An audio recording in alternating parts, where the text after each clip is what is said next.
रात अचानक पलटते ही हमेशा की तरह लंबे पतले लेकिन मजबूत शरीर वाले उस आदमी ने उसे दबा दिया। उसके हाथ धीरे धीरे उसके शरीर पर ऊपर की ओर बढ़े और उसकी लंबी पतली उंगलियां आखिरकार उसकी रेशमी नाइटगाउन के अंदर पहुंच गईं।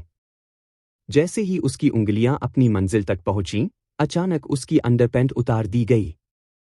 अचानक जागते ही उसने अचेतन रूप से उस आदमी के हाथ पकड़ लिए। परिचित वजन और शरीर का तापमान उसे उत्तेजित कर गया। फिर से नशे में। आज शर्मिला की कही बातों को याद करके वह खुद को रोक नहीं पाई और विरोध जताने के लिए उसने अपना शरीर मरोड़ लिया। वह ठान चुकी थी कि उसे पीछे से अंदर नहीं आने देगी। आयनराज, वह पीछे मुड़ी और गुस्से से उसे घूरते हुए बोली, जब भी तुम मेरे साथ संबंध बनाते हो, मेरा सिर तकिए में धंसा होता है। क्या इसलिए कि तुम्हें डर लगता है कि तुम मेरी बहन के बजाय मेरे साथ संबंध बना रहे हो? गहरी सांसें लेते हुए याशिका की छाती तेजी से ऊपर नीचे हो रही थी। उसे लगा था कि उसने कवच पहन रखा है और जो कुछ हुआ था उसके बाद अब वह हर चीज से बेपरवाह है। हालांकि शर्मिला के शब्दों ने उसे अंदर तक झकझोर दिया और वे भाले की तरह उसके कवच को चीरते हुए उसके दिल में उतर गए। आर्यनराज ने होश में रहते हुए कभी उसके साथ शारीरिक संबंध नहीं बनाए। वह हमेशा उसका चेहरा देखने से बचने के लिए पीछे से ही उसके साथ संबंध बनाता था। आयनराज मुड़ा और जाने ही वाला था कि याशिका ने उसकी गर्दन में बाह डालकर उसे अपनी ओर खींच लिया और कहा, जाओ मत। मुझे देखो और जानो कि मैं कौन हूं। मैं तुम्हारी कानूनी तौर पर स्वीकृत पत्नी हूं। आर्यनराज, तुम्हारे शरीर के नीचे याशिका है। वह शर्मिला की बड़ी बहन है। मैंने तुम्हें 2 साल पहले मुझसे शादी करने के लिए मजबूर नहीं किया था। तुम ही थे जो बाहरी जनमत के कारण दादाजी के दबाव को सहन नहीं कर पाए। 2 साल पहले हुई घटना को याद करके आयनराज लगभग होश में आ गया। उसका सुंदर चेहरा अचानक उदास हो गया। उसने याशिका के जबड़े को जोर से दबा दिया, मानो उसे टुकड़े टुकड़े कर देना चाहता हो। अगर तुम्हारी चालबाजी न होती तो शर्मिला मेरी पत्नी होती। मैंने 2 साल पहले कुछ नहीं किया था। मानो या न मानो। नहीं, आयनराज के चेहरे पर एक व्यंग्यात्मक ठंडी मुस्कान आ गई।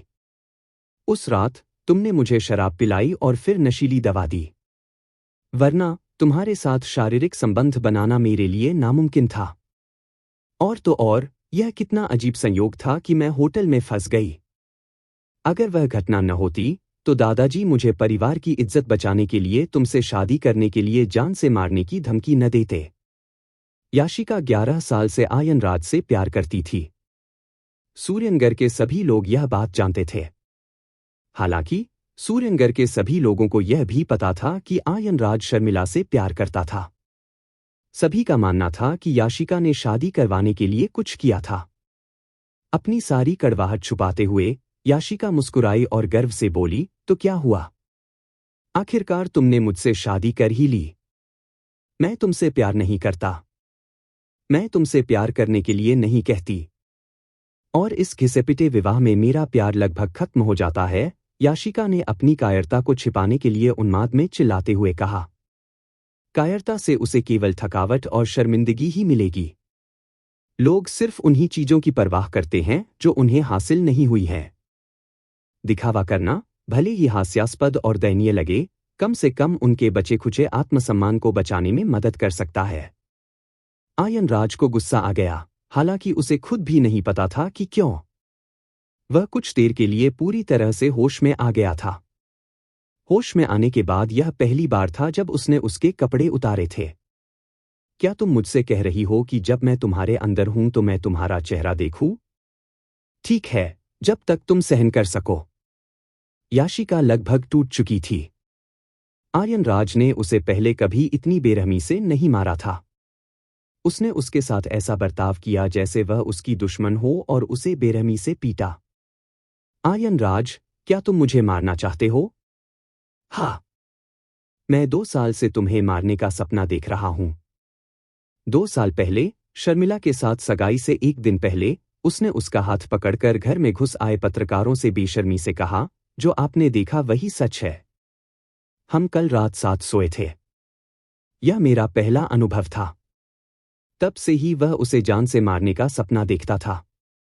उस दरिंदे जैसे दिखने वाले आदमी ने याशिका के शरीर को लगभग पूरी तरह से नष्ट कर दिया था।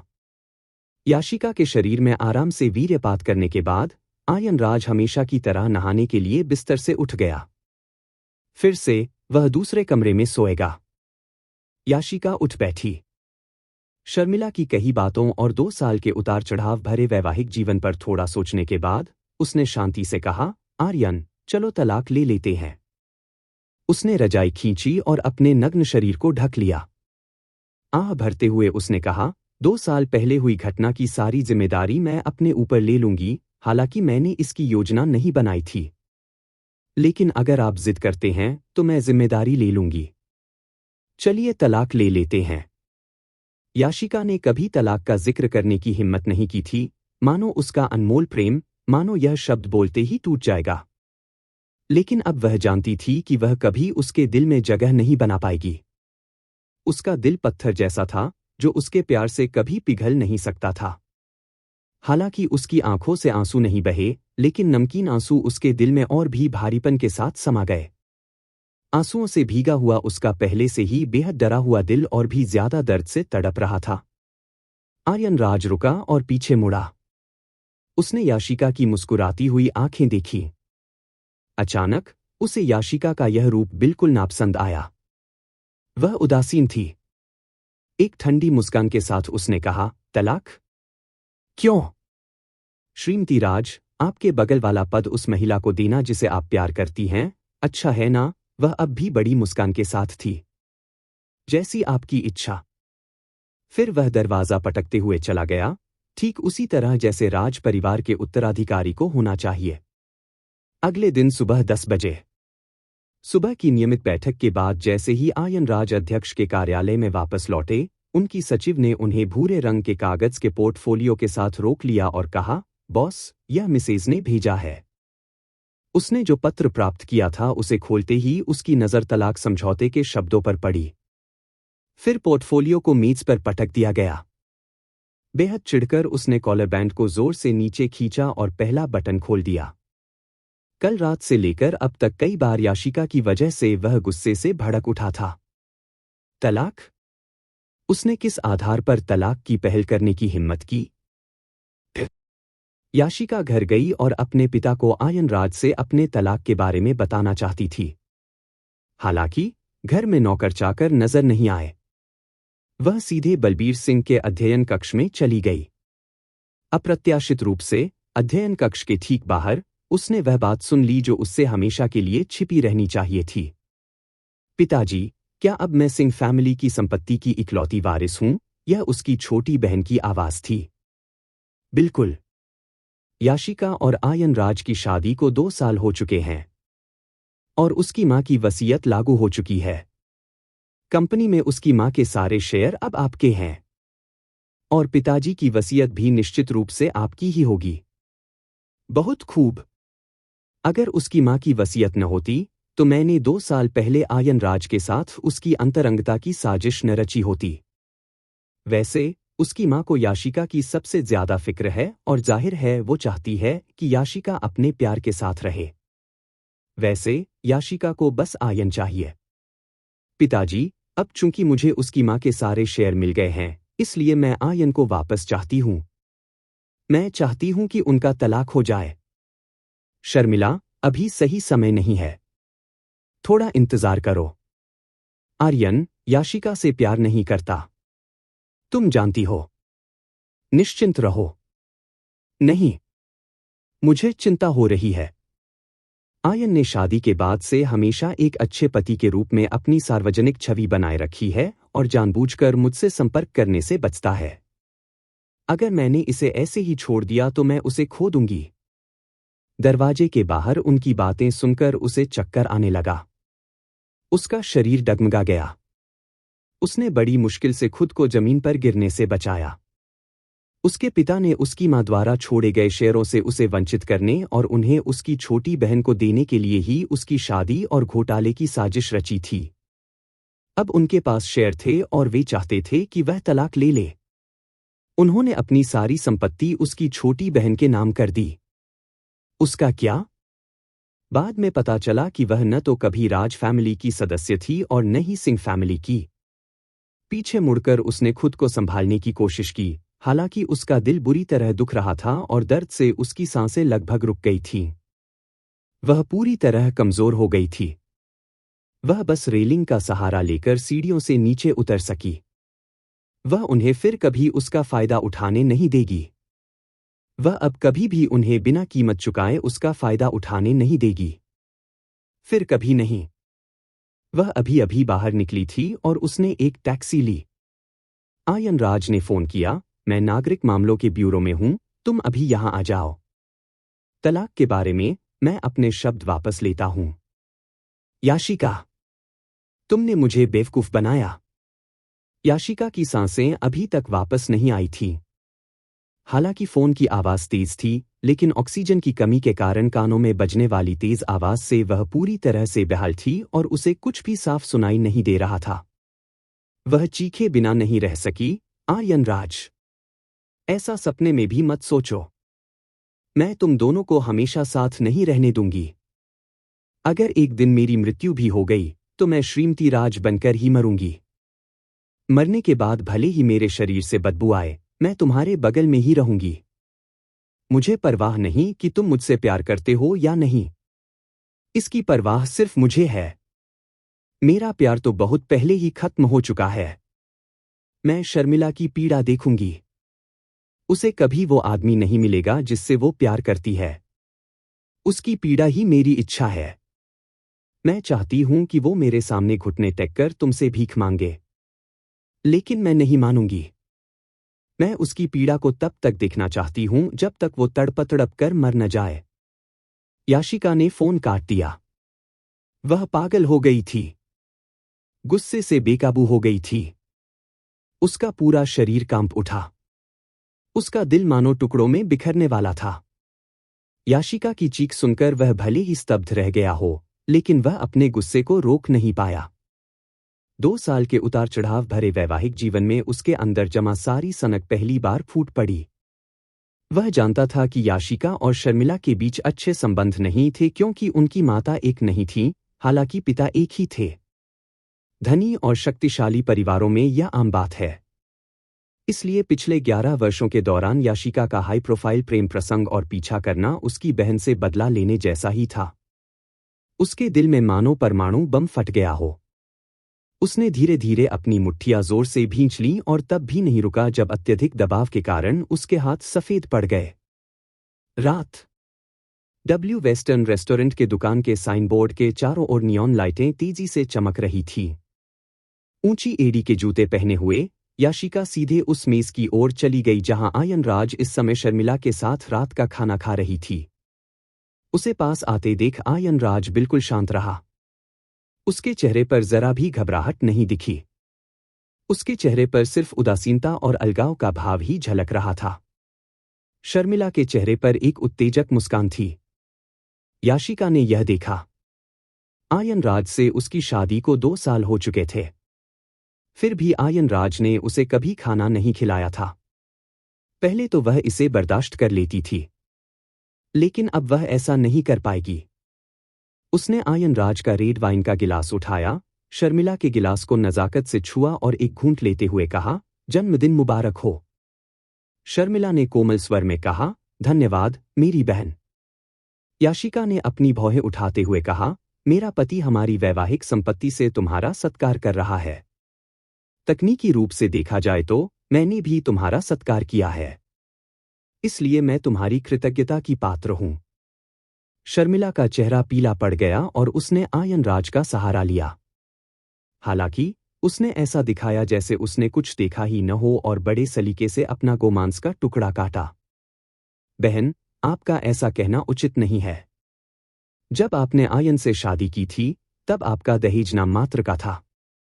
शादी से पहले की संपत्ति को वैवाहिक संपत्ति में नहीं गिना जा सकता। बेशक मुझे दहेज में अच्छी रकम नहीं मिली, आखिर सिंह फैमिली की संपत्ति तो आपको ही मिलनी है ना? शर्मिला सशंकित थी।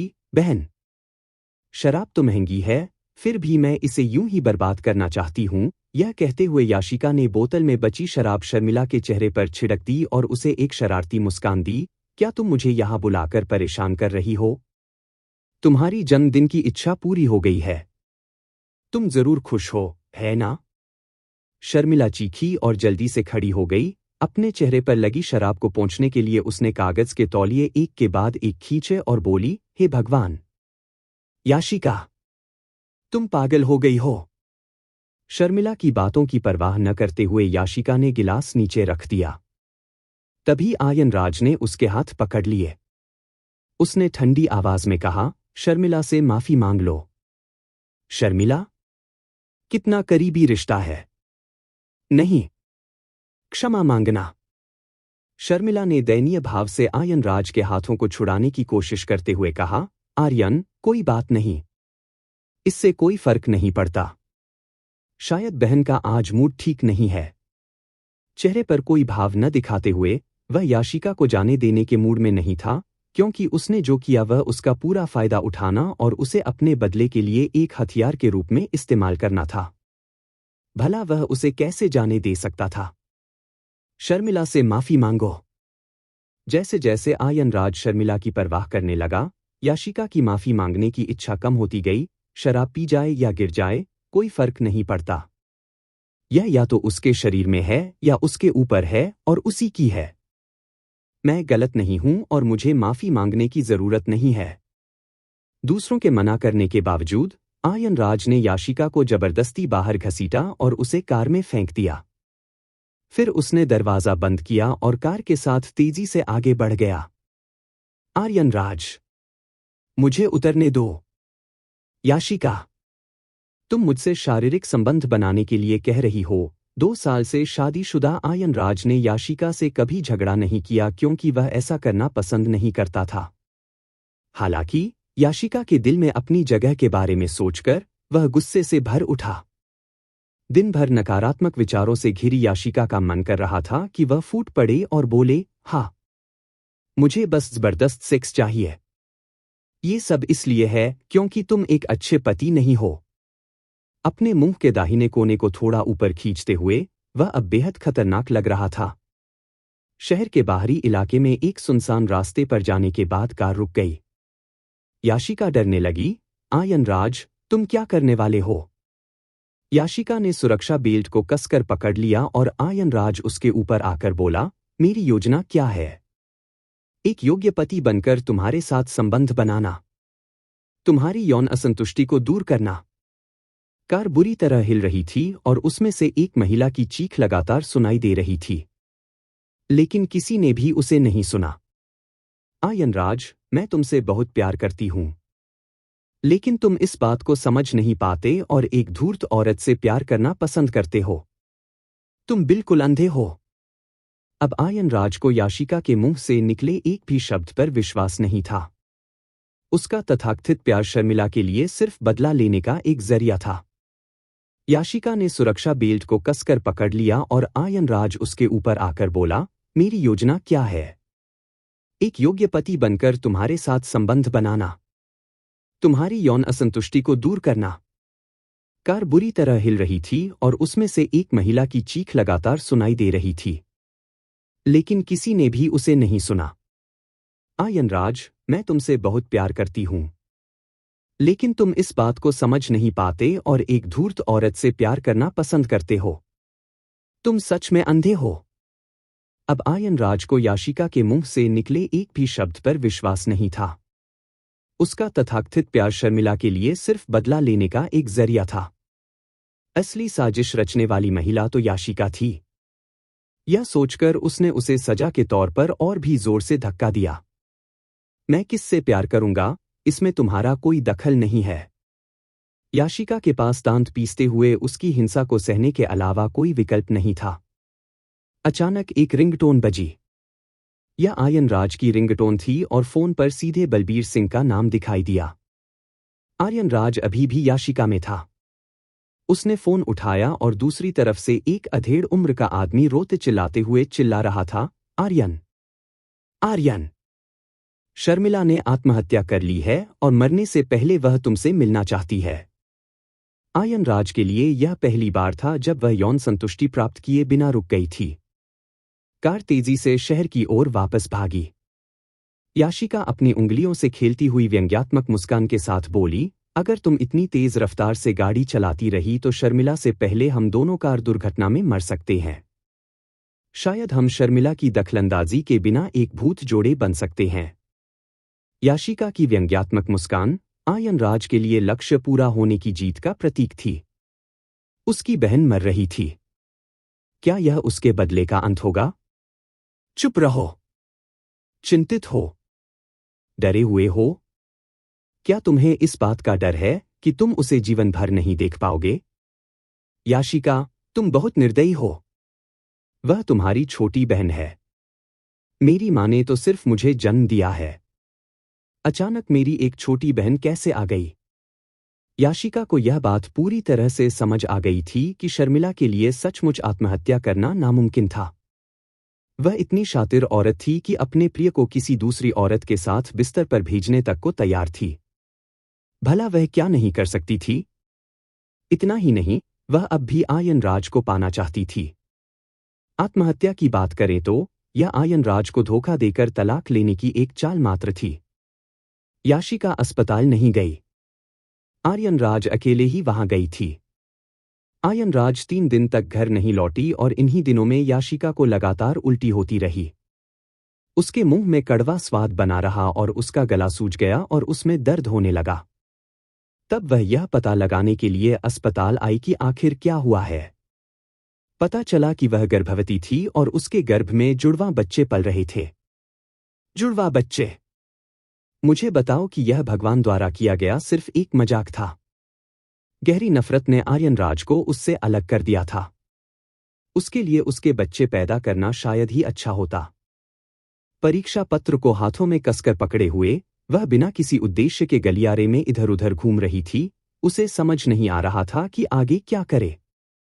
उसका दिमाग सुन्न हो गया था। उसका दिल बेचैन था। उसके दिमाग में बस यही गूंज रहा था कि इस समस्या का समाधान कैसे किया जाए। इसके बाद उन्होंने अधिक जानकारी के लिए प्रसूति एवं स्त्रीरोग विशेषज्ञ से परामर्श लिया।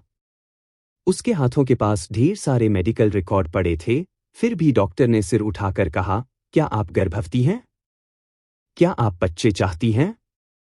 यदि नहीं, तो बच्चों के बड़े होने पर और अधिक कष्ट से बचने के लिए जल्द से जल्द गर्भपात कर दिया जाएगा।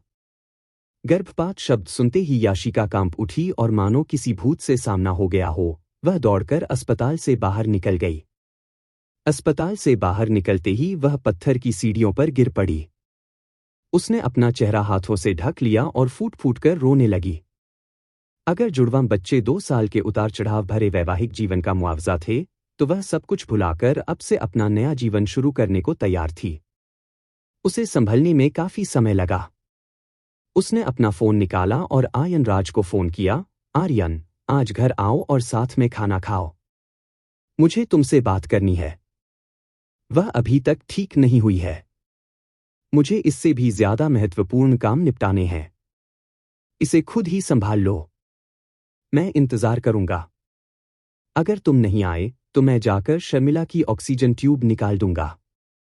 याशिका ने क्रोध में आकर कहा और फांसी लगा ली। रात में उसने सूप और 3 अन्य व्यंजन तैयार किए थे।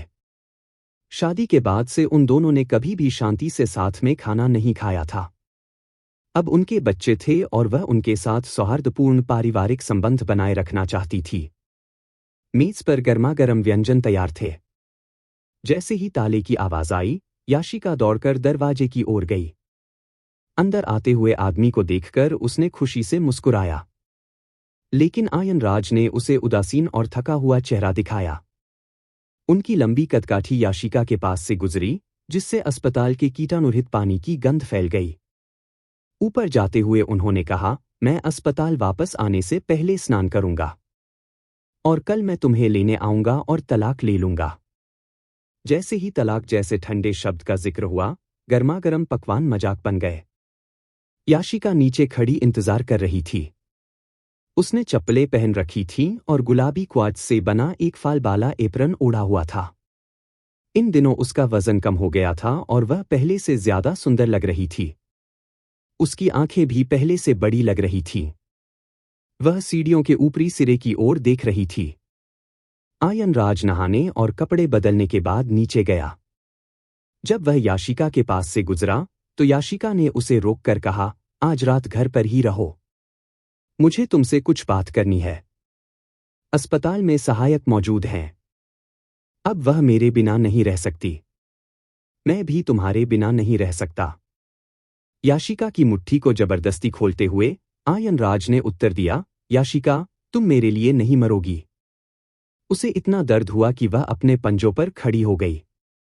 उसकी दुखती आंखों ने आंसुओं को रोकने की बहुत कोशिश की, फिर भी वह मुस्कुराई। उसे पता था कि वह उसकी मौत की दिली कामना कर रहा है।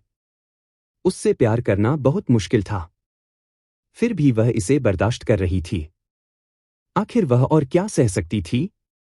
आत्महत्या मेरा विकल्प नहीं होगा। अगर मैं मर गई तो कोई दूसरी औरत मेरे बिस्तर पर सोएगी, मेरे पति से बच्चे पैदा करेगी और मेरे बच्चों को पीटेगी भी।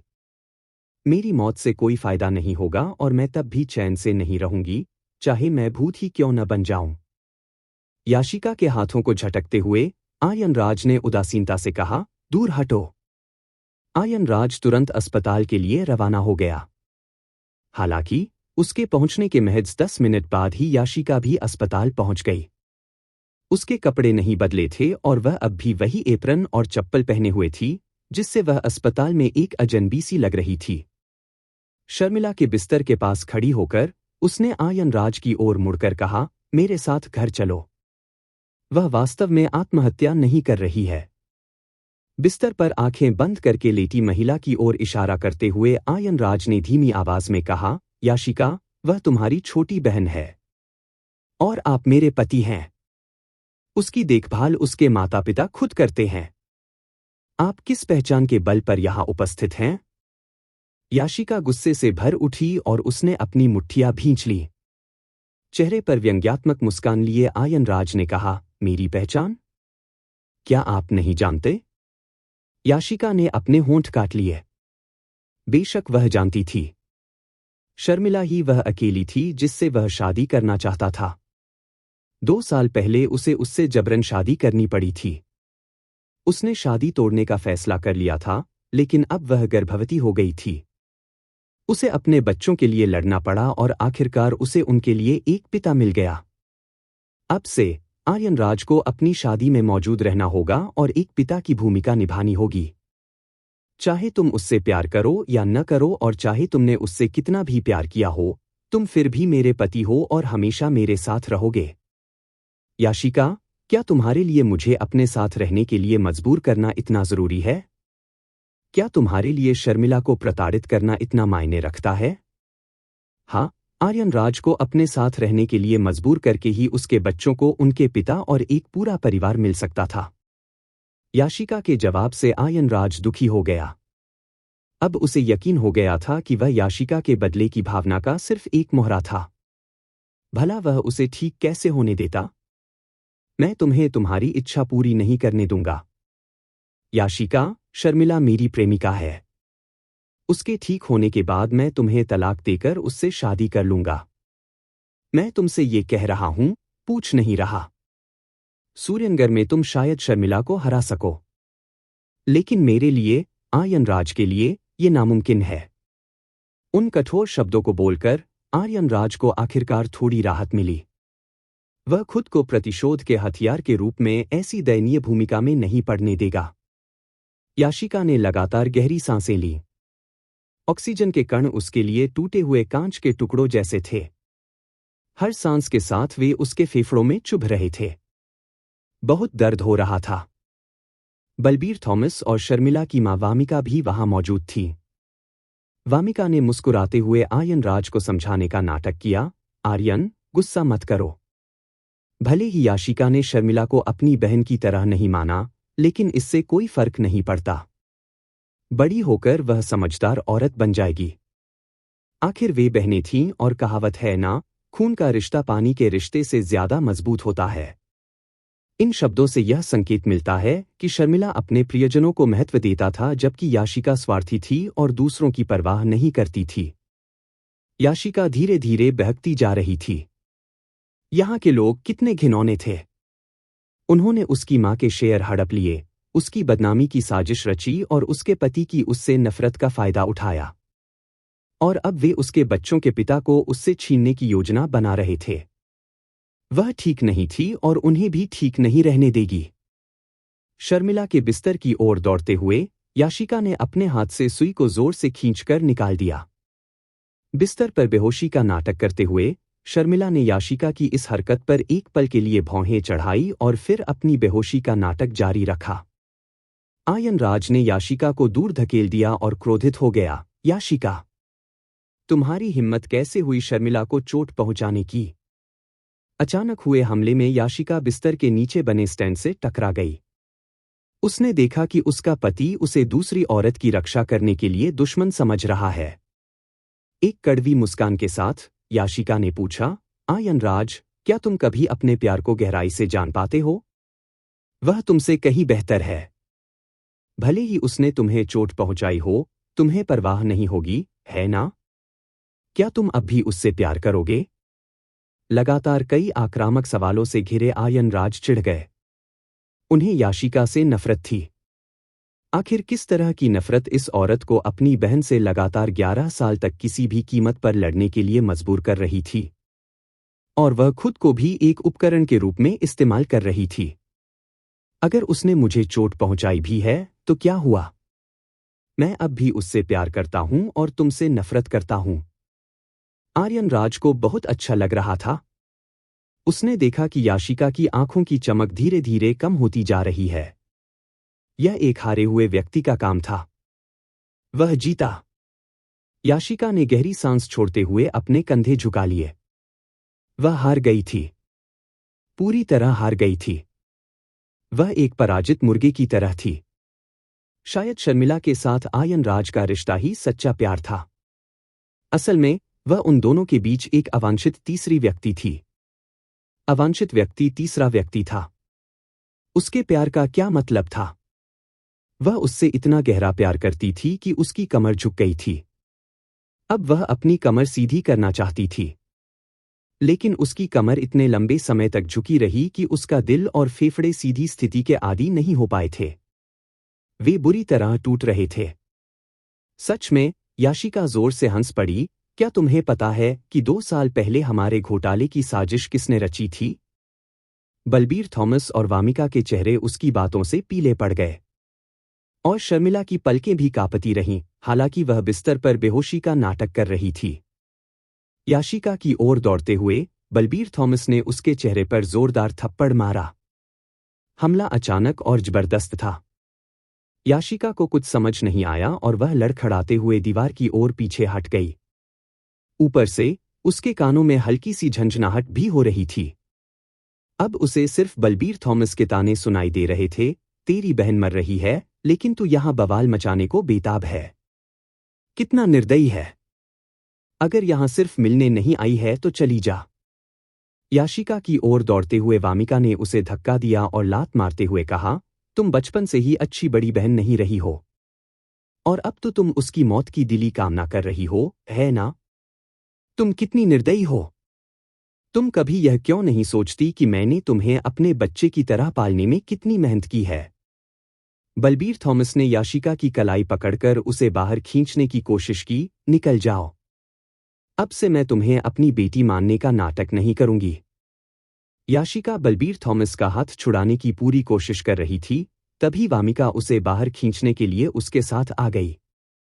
तेजी से पास आ रहे आयनराज की ओर सिर घुमाते हुए याशिका ने जोर से कहा, आयनराज, मैंने तुमसे कहा था। मैंने तुम्हारे खिलाफ कोई साजिश नहीं रची। जिसने तुम्हारे बारे में सोचा है वह वही है जिससे तुम सबसे ज्यादा प्यार करते हो। याशिका के मुंह के कोने से खून बहता देख आर्यनराज ने उसे बलबीर थॉमस के हाथों से खींचकर बाहर निकाल लिया। हालांकि याशिका को लगा कि अब उसे किसी और भी बड़ी ताकत ने जकड़ लिया है। आयनराज की आंखें अब याशिका के मुंह पर लगे खून की तरह लाल हो गई थीं। तुमने क्या कहा? याशिका को बहुत दुख हुआ और उसने सहज ही अपनी गर्दन सिकोड़ ली। बलबीर थॉमस ने तुरंत प्रतिक्रिया दी और जल्दी से अपनी बात रोकते हुए कहा, आर्यन। उसकी बातें बकवास हैं। उसने बचपन से ही अपनी बहन का भला नहीं चाहा। दूसरे हाथ से उनके साथ शामिल होने की कोशिश कर रही वामिका को रोकते हुए आर्यन राज ने याशिका को घूर कर देखा। उसके चारों ओर खतरे का आभास फैल गया। बेहद खतरनाक। फिर से कहो। याशिका हांफते हुए बोली, 2 साल पहले मेरे पिताजी और शर्मिला ने मिलकर तुम्हारे लिए साजिश रची थी, क्योंकि मेरी माँ की वसीयत में लिखा था कि अगर मैं तुमसे 2 साल के लिए शादी कर लूं, तो उनकी सारी संपत्ति शर्मिला को मिल जाएगी। उन्हें पता था कि मैं तुमसे प्यार करती हूं और उन्हें लगता था कि 2 साल हमारे बच्चे पैदा करने के लिए काफी होंगे। उस समय तक मेरी शादीशुदा जिंदगी स्थिर हो जाती। लेकिन यह सुनिश्चित करने के लिए कि सारी संपत्ति शर्मिला को मिले, मेरे पिताजी ने शर्मिला के साथ तुम्हारी सगाई से 2 दिन पहले यह योजना बनाई और मीडिया को इस घोटाले की खबर फैलाने के लिए कहा। यह सब तुम्हें तुमसे शादी करने के लिए मजबूर करने के लिए किया गया था, क्योंकि राज फैमिली के लिए जनता की राय को नजरअंदाज करना नामुमकिन था। याशिका की बातों को नकारने में संकोच करते हुए बलबीर थॉमस चिल्लाई, बकवास। मैंने जो कहा है वह बकवास है या नहीं, आप इक्विटी ट्रांसफर की जानकारी देख सकते हैं। अपने से काफी ऊंचे कद के आर्यन राज की ओर देखते हुए उसने भौहें चढ़ाई और ऐसा लग रहा था जैसे वह बहुत दुखी हो। उसकी आंखों में आंसू भर आए। आर्यन राज, तुम हमेशा खुद को पीड़ित समझते हो और तुम्हें लगता है कि सारा दोष मुझ पर है और मैं तुम्हें तुम्हारे प्यार से दूर रखूंगी। लेकिन क्या तुम कभी मेरे बारे में सोचते हो? असल में सबसे दयनीय तो मैं ही हूं जिसके साथ अन्याय हुआ है। मेरे पिता ने अपनी दूसरी बेटी के लिए मेरी मां के शेयर और मेरे नाम का घोटाला रचा है। हालांकि मैं तुमसे बहुत प्यार करती हूं, मैं एक स्वाभिमानी राजकुमारी भी हूं जो हमेशा अपनी मां की लाडली रही है। मैं भी उसी से शादी करना चाहती हूं जो मुझसे प्यार करे। मैं भी एक खुशहाल जीवन चाहती हूं। मैं भी प्यार पाना चाहती हूं। लेकिन तुम्हारी सारी नफरत मुझ पर ही आती है। 2 साल हो गए हैं। मैं निर्दोष हूं, फिर भी 2 साल से तुम्हारी नफरत झेल रही हूं। यह सुनकर आर्यन राज की सांसें थम गईं। उसने देखा कि याशिका का शरीर जमीन पर फिसल रहा है और उसका चेहरा पसीने की कई बूंदों से भीगा हुआ है। उसने उसे उठाने की कोशिश की, लेकिन नाकाम रहा। उसका चेहरा पीला पड़ गया और वह और नीचे फिसलती चली गई। क्या हुआ? यह एक ऐसा सवाल था जो उसने कभी नहीं पूछा, क्योंकि उसे उसकी परवाह ही नहीं थी। याशिका ने कई गहरी सांसें लीं। हालांकि पेट में असहनीय दर्द के कारण उसकी आवाज धीमी होती चली गई। पेट में दर्द हो रहा है, जैसे कोई चाकू घुसा रहा हो। आर्यन राज की निगाहें नीचे पेट पर टिक गईं, जिसे याशिका ने अपने हाथों से ढक रखा था। उसकी टांगों के बीच से लगातार खून बह रहा था और उसके चेहरे से लग रहा था कि उसका दर्द और भी बढ़ता जा रहा है। आर्यन राज का खून जम गया। उसने याशिका की कलाई खोली और कमर से पकड़कर उसे ऊपर उठाया। याशिका, तुम मुझसे क्या छुपा रही हो? मैं आज रात तुम्हें बताने वाली हूं कि मैं गर्भवती हूं। उसकी कमीज का कॉलर पकड़कर याशिका उसकी ठुड्डी को घूरने लगी। यह पहली बार था जब वह चिंतित होकर उसकी ओर दौड़ा। उसे दुख हुआ और उसका दिल दुख से भर गया। मैंने सोचा था कि आखिरकार हमारा एक परिवार होगा। इससे कोई फर्क नहीं पड़ता कि तुम मुझसे प्यार करते हो या नहीं। शायद तुम हमारे बच्चों से प्यार करोगे।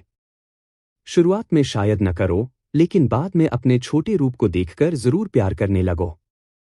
याशिका को दर्द हुआ और वह तेज आवाज में हांफने लगी। बोलना बंद करो। याशिका को बाहों में लिए हुए आर्यन राज एक दिशाहीन मक्खी की तरह घबराया हुआ था। वह चिल्लाया, डॉक्टर, डॉक्टर। याशिका के नितंबों से खून की धारें नीचे की ओर बह रही थीं। ठंडी गली में खून की एक चौंकाने वाली लंबी लकीर दिखाई दे रही थी। उसकी सारी मांसपेशियां और यहां तक कि उसके दिल की नसें भी तनावग्रस्त हो गईं। वह इतना डरा हुआ कैसे हो सकता है? शर्मिला के आत्महत्या करने पर वह बिल्कुल भी नहीं डरा। लेकिन याशिका का बहता हुआ खून देखकर वह इतना भयभीत हो गया कि उसका गला सूख गया और वह एक शब्द भी नहीं बोल पाया। याशिका बेहद कमजोर थी। मैंने अपने बच्चों को खो दिया। शायद यही मेरी सजा है। स्वर्ग मुझे इसलिए दंडित कर रहा है क्योंकि मैंने तुम्हारी खुशी का ख्याल रखे बिना तुम्हें अपना बनाया। इसलिए उसने मुझे बच्चे तो दिए लेकिन मेरी क्रूरता से उन्हें मुझसे छीन लिया। अगर मैं जो मेरे पास है उसी में जी सकूं और तलाक के लिए राजी हो जाऊं तो शायद मेरे बच्चे धीरे धीरे मेरी कोख में पलने लगे। मैं अब सचमुच इसे जाने दूंगी। याशिका का कबूलनामा सुनकर आयन राज का दिल टूट गया। उसके मुंह से निकले शब्द मानो नुकीली सुइयों की तरह उसके सीने में चुभ रहे थे। जैसे जैसे वह याशिका के कबूलनामे से और अधिक जानता गया, वैसे वैसे ये सुइयां और गहरी होती गईं और दर्द बढ़ता गया। इतना ही नहीं, उसके लिए कबूलनामे में छिपे अप्रत्याशित तथ्यों को नकारना भी नामुमकिन था। बोलना बंद करो, रुक जाओ। याशिका को बाहों में लिए हुए आयन राज आगे बढ़ा और उसने देखा कि एक नर्स उसकी ओर अस्पताल का बिस्तर धकेल रही है। मैं तलाक के बारे में सहमत हूँ। याशिका की आवाज़ धीरे धीरे कम होती गई और उसका हाथ धीरे धीरे आयन राज की कमीज के कॉलर से नीचे सरक गया। अपना होश खोते हुए आयन राज जोर से चिल्लाया, याशिका। वह डॉक्टर को बुलाना चाहता था और उसने अस्पताल के मुख्य चिकित्सक को देखा। अप्रत्याशित रूप से वह उसका हाई स्कूल और विश्वविद्यालय का सहपाठी अदितिया वर्मा निकला। आयन राज यह सोचने से खुद को रोक नहीं पाया कि आखिर कब से वे अजनबी बन गए थे। शायद यह तब हुआ जब अदितिया वर्मा ने याशिका का पीछा करना शुरू किया। उस समय अदितिया वर्मा ने कैंपस नेटवर्क को हैक कर लिया और सार्वजनिक रूप से घोषणा कर दी कि वह याशिका के अलावा किसी और से शादी नहीं करेगा। आर्यन राज को उसका यह काम पसंद नहीं आया और उसने उसे पागल समझा। तब से आर्यन राज जानबूझकर उससे दूर रहने लगी। याशिका को अपनी बाहों में देखकर अदितिया वर्मा चौंक गया और उसने गुस्से से भरे चेहरे के साथ उसे आर्यन राज की बाहों से जबरदस्ती छुड़ा लिया। फिर उसने उसे सावधानी से जल्दी से बिस्तर पर लिटाया और बिस्तर लेकर आपातकालीन कक्ष की ओर दौड़ पड़ा। अदितिया वर्मा चिढ़कर चिल्लाई, मरीज को तुरंत आपातकालीन कक्ष में भेजो। रक्तस्राव, रक्त परीक्षण करो, रक्त बैंक को सूचित करो, जल्दी करो। दिल की धड़कन धीमी है। प्रसूति एवं स्त्री रोग विभाग के सभी उपलब्ध विशेषज्ञों और निदेशकों को सूचित करो और उन्हें यहां बुलाओ। जल्दी करो। ऑक्सीजन दो। अदितिया वर्मा द्वारा कई आदेश जारी किए गए और उनमें से हर एक ने आयन राज को परेशान कर दिया। आयन राज के हाथ कांपने लगे। ये वही हाथ थे जिन्होंने पहले याशिका को पकड़ा था। अब वे याशिका के खून से लथपथ थे। खतरनाक? वह खतरनाक नहीं हो सकती। आयन राज दौड़कर अदितिया वर्मा के पास गई और बोली, वह बिल्कुल भी खतरनाक नहीं है ना? आयन राज को घूरते हुए अदितिया वर्मा बेहद चिढ़ गया, वह तुम्हारे साथ है और यही सबसे बड़ा खतरा है। अदितिया वर्मा, आर्यन राज ने दांत पीसते हुए कहा, अपनी अकड़ संभालो। क्या तुम लड़ाई को न्योता दे रहे हो? जब तुमने याशिका से शादी की घोषणा की थी, तभी मुझे तुमसे लड़ना चाहिए था। तब उसे अस्पताल में भर्ती होने की नौबत नहीं आती। आयन राज आपातकालीन कक्ष की ओर दौड़ी, लेकिन बंद दरवाजों के कारण उसे रुकना पड़ा। नर्सें अंदर बाहर भागती रहीं। उनके कदमों की गति जितनी तेज होती गई, आर्यन राज की चिंता उतनी ही बढ़ती गई। वह आज रात याशिका के कहे शब्दों के बारे में सोचने से खुद को रोक नहीं पा रहा था। उसने कहा था कि वह इसलिए नहीं मरेगी क्योंकि वह किसी और औरत को अपने बच्चों को पीटने नहीं देगी। उसे उसकी बातों का मतलब समझ क्यों नहीं आया? उस समय उसे इस बात की परवाह नहीं थी कि वह क्या कह रही है, या क्या उसने कभी उसकी परवाह की भी थी? आर्यन राज डॉक्टर का इंतजार करते हुए बाहर ही रहा। हालांकि उसकी आंखों के सामने बस व्यस्त नर्सें ही आ जा रही थीं जो अड़ते वक्त एक प्रकार का व्यंजन तैयार कर रही थीं। इंतजार एक अंतहीन यातना के समान था। अचानक उसे सीधे आपातकालीन कक्ष में ले जाया गया, लेकिन दरवाजे पर मौजूद कुत्ते को छूने से पहले ही एक नकाबपोश नर्स ने उसे अंदर खींच लिया। क्या आप सचमुच मरीज के परिवार के सदस्य हैं? क्या आप सचमुच उसकी मृत्यु चाहते हैं? धमाका, ये शब्द आयन राज के दिमाग में एक परमाणु के विस्फोट की तरह थे। कमरे में लेटी हुई वो औरत मेरी है। भला मैं उसे जिंदा क्यों न देखना चाहूं? आर्यन राज बेहद स्वार्थी था। वह हर बात को स्वीकार कर लेता था और यहाँ तक कि उसे बदल भी देता था। उसे नर्स की कही बात बिल्कुल पसंद नहीं आई। नर्स ने आगे कहा, उसके गुणसूत्र असामान्य हैं और उसे गर्भधारण करने में कठिनाई होगी। अब उसका गर्भपात हो गया है और भ्रूण का कुछ हिस्सा गर्भाशय से बाहर आ गया है। हम बचे हुए हिस्से को बाहर निकालने की कोशिश कर रहे हैं। हालांकि रक्तस्राव हो रहा है और इसे रोका नहीं जा सकता। उसका घाव खुला है और इसलिए आसानी से संक्रमित हो सकता है। आपने कीटाणुनाशक का प्रयोग नहीं किया है। अगर आप सचमुच उसकी मौत चाहते हैं तो अंदर चले जाइए। नर्स को अंदर आने देने के लिए दरवाजे खोले गए और नर्स के अंदर आने के बाद उन्हें बंद कर दिया गया। बाहर खड़े खड़े आयन राज की कनपटी फड़क रही थी। मांसपेशियों में दर्द हो रहा था। वह बाहर सिगरेट पीना चाहता था, लेकिन रुका रहा क्योंकि याशिका मर रही थी। वह एक पल के लिए भी उससे दूर नहीं जा सकता था। उसने याशिका के बारे में कभी इतनी चिंता नहीं की थी, कभी नहीं। आयन राज गलियारे में रखी एक प्लास्टिक की कुर्सी पर पीठ झुकाकर और कोहनियों को जांघों पर टिकाकर बैठा था। वह बेतरतीब ढंग से जोर से अपना चेहरा पोंछ रहा था और हंफ रहा था। ऊंची एड़ी के जूतों की खड़खड़ाहट के साथ वामिका आई और आयन राज को बाहों में भरकर रोने लगी। आर्यन, आओ और हमारी शर्मिला को देखो। डॉक्टर ने कहा है कि अब उसकी तबीयत ठीक नहीं है। अपना सिर उठाए बिना आयन राज ने लापरवाही भरे लहजे में कहा, जाओ और डॉक्टर ढूंढो। वामिका उसका जवाब सुनकर हैरान रह गई। इतना ही नहीं, आपातकालीन कक्ष का नाम देखकर वह कुछ हद तक दृढ़ निश्चय कर बैठी।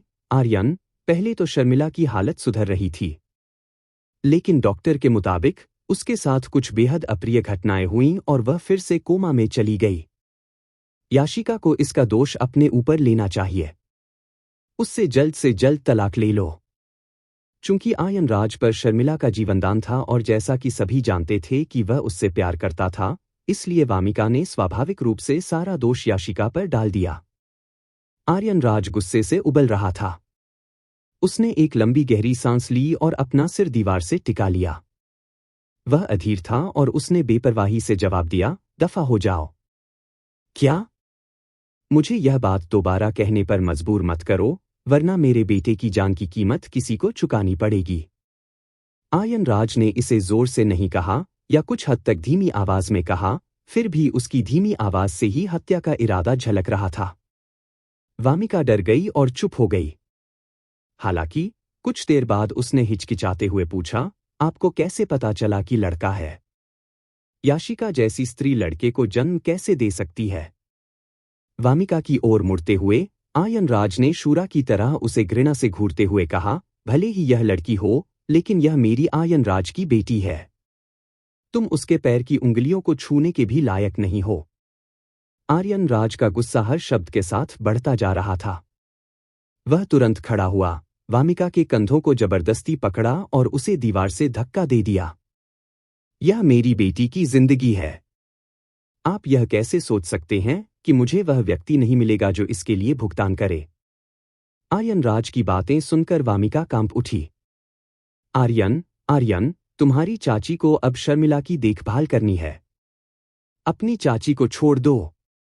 आयन राज ने उसे जमीन पर गिरते देख अपने हाथ छुड़ा लिए और उस पर ताना मारते हुए कहा, मेरे पास तुमसे बदला लेने का समय नहीं है, लेकिन बाद में तुम्हें ब्याज समेत इसका हिसाब चुकाना होगा। दफा हो जाओ। वामिका लड़खड़ाते हुए आगे बढ़ी और पीछे मुड़कर देखने से खुद को रोक नहीं पाई। उसे तो यह भी नहीं लगा था कि वह आयन राज को जानती है। आयन राज को समझ नहीं आ रहा था कि उसे क्या हो गया है। शायद वह खुद को संयमित करने की कोशिश कर रहा था क्योंकि उसके दिल में याशिका द्वारा बताई गई बदले की भावना दबी हुई थी। शायद याशिका के सुरक्षित होने से पहले उसे उसके लिए कुछ अच्छे काम करने की जरूरत थी। याशिका को बहुत खून बह रहा था और उसने कभी उसकी मदद नहीं की थी। अब उसे उसके लिए कुछ अच्छा करना था। एक दिन और 2 रातें बीत चुकी थीं।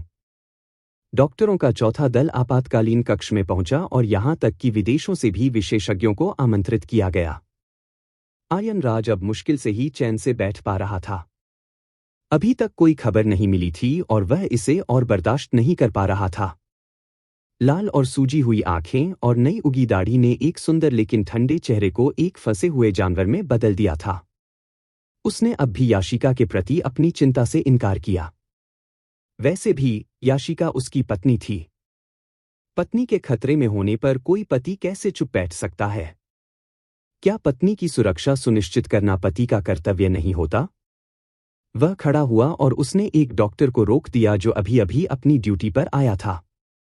मैं अंदर जाना चाहता हूं, उसने बेहद लाल आंखों से कहा।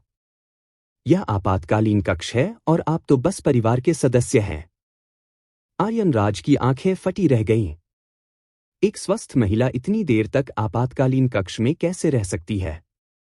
उसका तो बस गर्भपात का छोटा सा ऑपरेशन हुआ है। हर साल कितनी ही महिलाएं यह ऑपरेशन करवाती हैं। आर्यन राज की इस महिला को इतना समय कैसे लग गया? 1 दिन और 2 रातें बीत चुकी हैं। इतना लंबा समय तो दिल की बाईपास सर्जरी में भी लग सकता है। क्यों? याशिका खतरे में थी, जबकि बाकी महिलाओं को इस तरह की सर्जरी करवाने में कोई आपत्ति क्यों नहीं थी? हालांकि यह एक उच्च श्रेणी का निजी अस्पताल था, आर्यन राज को इस पर विश्वास नहीं हुआ। उन्होंने तुरंत अपने सचिव को फोन किया और हेलीकॉप्टर की व्यवस्था करने को कहा। हेलीकॉप्टर से वे याशिका को किसी दूसरे अस्पताल में, यहां तक कि विदेश के किसी अस्पताल में भी स्थानांतरित कर सकते थे। हालांकि अस्पताल के कर्मचारियों ने उसे धमकी दी कि अगर उसने याशिका को हिलाया तो उसकी मौत हो जाएगी। आर्यन राज ने यह स्वीकार किया कि उसे वास्तव में धमकी दी गई थी। वह याशिका का तबादला छोड़ सकता था, लेकिन उसे अंदर जाकर उसकी स्थिति का पता लगाना जरूरी था। उसे यह जानना जरूरी था कि 2 साल पहले उससे शादी करने वाली महिला का क्या हुआ। अंततः आर्यन राज ने अपनी अटूट सामाजिक स्थिति और असंख्य सामाजिक संसाधनों के बल पर आपातकालीन कक्ष के दरवाजे खुलवा लिए। आपातकालीन कक्ष में प्रवेश करने से पहले उन्होंने खुद को कीटाणुरहित किया, कपड़े बदले, एक फुला हुआ टोपी और मास्क पहना और अपने हाथों और नाखूनों को साफ किया। याशिका का चेहरा एकदम पीला पड़ गया था। वह चुपचाप बिस्तर पर लेटी रही। उसके मुंह और नाक में पाइप लगे हुए थे। उसके पैर सहारे से ऊपर की ओर उठे हुए थे और खुले हुए थे। वह किसी साबुन के बुलबुले की तरह थी, मानो किसी भी क्षण फूट जाए। वह पहले कितनी जीवंत और हंसमुख इंसान थी। दुनिया की कोई भी चीज उन्हें रोक नहीं सकती थी। अचानक वह इतनी कमजोर कैसे हो गईं? उसके दोनों हाथों में रक्त आधान के उपकरण थे। एक हाथ पारदर्शी तरल पदार्थ चढ़ाने के लिए था और दूसरा रक्त चढ़ाने के लिए। 1 दिन और 2 रातें बीत चुकी थीं। फिर भी उसे खून चढ़ाने की जरूरत क्यों थी? उसने आखिर कितना खून खोया था? चिकित्सा उपकरणों के आंकड़े लगातार बदल रहे थे। डॉक्टर आपस में तकनीकी शब्दावली में शांत और संक्षिप्त तरीके से बात कर रहे थे। पूरा आपातकालीन कक्ष किसी युद्ध क्षेत्र जैसा लग रहा था। वह वहां खड़ा एकमात्र व्यक्ति था जिसे समझ नहीं आ रहा था कि क्या करे। वह उसका हाथ पकड़ने की हिम्मत तक नहीं कर सका, क्योंकि उसे डर था कि छूने मात्र से ही वह टुकड़े टुकड़े हो जाएगी। आर्यन राज को बहुत चक्कर आ रहे थे। वह वहां और देर तक नहीं रुक सकता था। वह मुड़ा और तेजी से कमरे से बाहर निकल गया। कीटाणुरहित पानी की हर सांस उसे याशिका के मृत्यु के पीले पड़े चेहरे की याद दिलाती थी। अगली सुबह अस्पताल से सूचना मिली कि RH नेगेटिव रक्त की कमी है। इस प्रकार का रक्त सूर्यनगर स्थित उनकी सहायक इकाइयों में नहीं मिल सका और उन्हें अन्य अस्पतालों और यहां तक कि रेडियो स्टेशनों से भी मदद लेनी पड़ी। खबर सुनकर आर्यन राज अपनी भावनाओं को शब्दों में बयां नहीं कर पा रहा था। उसके मन में बस यही चल रहा था कि पूरी दुनिया पागल हो गई है। एक के बाद एक बुरी घटनाएं घट रही थीं, उसे सांस लेने तक का समय नहीं मिल रहा था। खबर सुनकर शर्मिला आर्यन राज के पास गई। उसकी हालत ठीक नहीं लग रही थी। आर्यन, मैं अपनी बहन को अपना खून दे सकती हूं। मैंने बचपन में ऐसा किया था। लेकिन मेरी एक शर्त है। तुम्हें मेरी बहन से तलाक लेकर मुझसे शादी करनी होगी। आर्यन राज ने शर्मिला को ऐसे देखा मानो वह कोई अजनबी हो।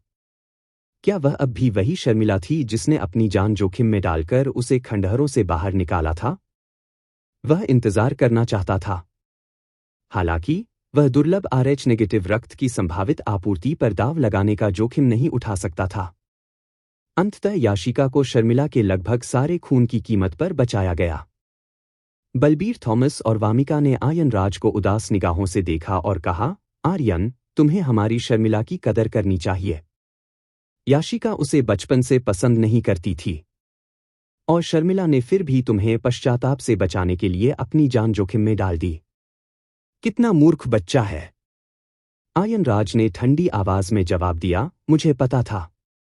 मैं ऐसा व्यक्ति हूं जो सद्भावना का जवाब दयालुता से और शत्रुता का जवाब न्याय से देता है। अपनी बात खत्म करने के बाद उसने बलबीर थॉमस और वामिका को घूरकर देखा। उसकी निगाहें पड़ते ही वे दोनों चुप हो गईं और थोड़ा कांप उठीं। उसका क्या मतलब था? क्या वह याशिका के गर्भपात के लिए उन्हें जिम्मेदार ठहराने वाला था? अब वे दोनों केवल यही कामना कर सकते थे कि शर्मिला अभी भी आर्यन राज का दिल अपने हाथों में रखने में सक्षम हो। सर्जरी के बाद डीन ने आर्यन राज को अपने कार्यालय में बुलाया। बैठते ही डीन ने दुखी स्वर में उनसे बात करना शुरू कर दिया। श्री राज, आपको इसके लिए तैयार रहना होगा कि आपकी पत्नी भविष्य में दोबारा गर्भवती न हो सके। हालांकि आर्यन राज की सांस एक पल के लिए थम गई, फिर भी उसने चेहरे पर ठंडी मुस्कान लाते हुए संयमित स्वर में कहा, जन्मजात बांझपन का इलाज संभव है। इसके अलावा मेरी पत्नी गर्भवती हो सकती है। इस बार गर्भपात महज एक दुर्घटना थी और ऐसा दोबारा नहीं होगा। और तो और, यह बिल्कुल भी कोई दुर्घटना नहीं थी। यह सोचते ही आर्यन राज ने अपनी मुट्ठी को एक एक उंगली करके बड़ी ताकत से भींच लिया। उसकी आंखों में धीरे धीरे आक्रोश झलकने लगा। डीन ने आगे कहा, उसके गुणसूत्रों में कुछ समस्याएं हैं। इस बार उसका गर्भवती होना महज सौभाग्य की बात है। हालांकि गर्भपात में भ्रूण पूरी तरह से उसके गर्भाशय से बाहर नहीं निकल पाता। यह एक आपातकालीन स्थिति है और उसकी सुरक्षा सुनिश्चित करने के लिए हमारे पास उपकरणों की सहायता से भ्रूण को बाहर निकालने के अलावा कोई विकल्प नहीं है। इसके अलावा मरीज को रक्तस्राव भी हो रहा है। हमें पहले उसकी जान बचानी है, लेकिन वास्तव में उपकरणों से उसके गर्भाशय को नुकसान पहुंच सकता है। आर्यन राज इस बात को स्वीकार नहीं कर पा रहा था कि वह शायद संतान उत्पन्न करने में सक्षम न हो। धनी और शक्तिशाली परिवारों में जन्मा कोई भी पुरुष संतान उत्पन्न करने में सक्षम नहीं होता। खड़े होते ही उन पर भावनात्मक आवेश उमड़ पड़ा। उनकी आंखों में जानलेवा इरादे उमड़ पड़े और भी गहरे हो गए। यह कुप्रथा है। डीन ने घबराकर निगल लिया। हालांकि गुस्से में भरी आर्यन राज वाकई डरावनी लग रही थी, लेकिन उनके पास अपनी बात जारी रखने के अलावा कोई चारा नहीं था। श्री राज, हमने आपको कागज पर हस्ताक्षर करने के लिए कहते समय सभी संभावित जोखिमों के बारे में सूचित कर दिया था और आपने पहले भी इस स्थिति की पुष्टि की थी। दुनिया का कोई भी अस्पताल ऐसी परिस्थिति में गर्भाशय को सुरक्षित रखने का वादा नहीं कर सकता। आर्यन राज को यह स्वीकार करना पड़ा कि वह याशिका की सुरक्षा चाहता है, भले ही वह बाद में गर्भवती न हो पाए या उसे शर्मिला द्वारा रखी गई शर्त से सहमत होना पड़ा। याशिका की जान बचाना उसका अपना फैसला था। हालांकि याशिका की जान सुरक्षित हो जाने के बाद वह अस्पताल को तहस-नहस करना चाहता था। आर्यन राज ने डीन के दफ्तर में तोड़फोड़ कर दी। डीन डर गया और दूर कहीं छिप गया। डीन की नजरों में वह आदमी उसे जान से मार सकता था अगर वह उसके पास आने की हिम्मत करता। अंत में आर्यन राज गुस्से में चला गया और शर्मिला दफ्तर में दाखिल हुई और डीन को यौन तस्वीरों का एक ढेर थमाते हुए बोली, मैंने अपना वादा निभाया। आपने आर्यन राज से कहा था कि याशिका दोबारा गर्भवती नहीं होगी और मैंने आपकी यौन तस्वीरें लौटा दी। अपनी तस्वीरें समेटते हुए और अपने सिर से पसीना पोंछते हुए डीन ने जवाब दिया, मिस शर्मिला, अगर वह बाद में गर्भवती हो जाती है तो क्या होगा? शर्मिला मुस्कुराई, मैं उसे मौका नहीं दूंगी। अगर राज फैमिली को याशिका के बांझपन के बारे में पता चल गया तो वे उसे परिवार से निकाल देंगे और फिर इस स्थिति में कोई मदद नहीं कर पाएगा। डीन मन ही मन थोड़ा चिंतित था। वह सोच रहा था कि कौन सी बात ज्यादा बुरी होगी, अपनी प्रतिष्ठा को नष्ट करना या आर्यन राज को नाराज करना। 4 दिन बाद याशिका की नींद खुली और उसने आर्यन राज को अपनी आंखों के सामने नहीं देखा। उसने जो देखा वह उसके बिस्तर के पास रखी मेज पर तलाक का प्रमाण पत्र था। प्रमाण पत्र देखकर उसके चेहरे पर मुस्कान आ गई और उसकी आंखों से आंसू बहने लगे। वह कितनी मूर्ख थी। आयन राज ने साफ कर दिया था कि वह शर्मिला से प्यार करता है और उसे तलाक देकर शर्मिला से शादी करेगा। वह इसके आर पार क्यों नहीं देख पा रही थी? 11 साल बीत चुके थे। उसने इस दौर से कैसे पार पाया? जब से वे पहली बार मिले थे, वह हमेशा राज फैमिली में खेलने का कोई न कोई बहाना ढूंढ लेती थी। उसे एक बार कुत्ते ने काट लिया था और बचपन से ही वह हर कुत्ते से डरती थी। फिर भी वह हमेशा आयन राज द्वारा पाले गए बड़े कुत्ते को सहलाने की कोशिश करती थी। वह डर के मारे बेतहाशा डरी होने के बावजूद खुश होने का नाटक करती थी। वह चुपके से डायरी लिखती थी जिसमें वह उसके प्रति अपने प्रेम का इजहार करती थी। उसने चुपके से उसकी पसंद नापसंद को लिख लिया।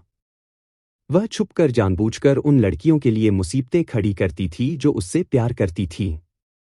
चुपके से वह उसका सपना देखती थी। वह खूब पढ़ाई करती थी ताकि वह एक क्लास छोड़कर उसके बराबर आ सके।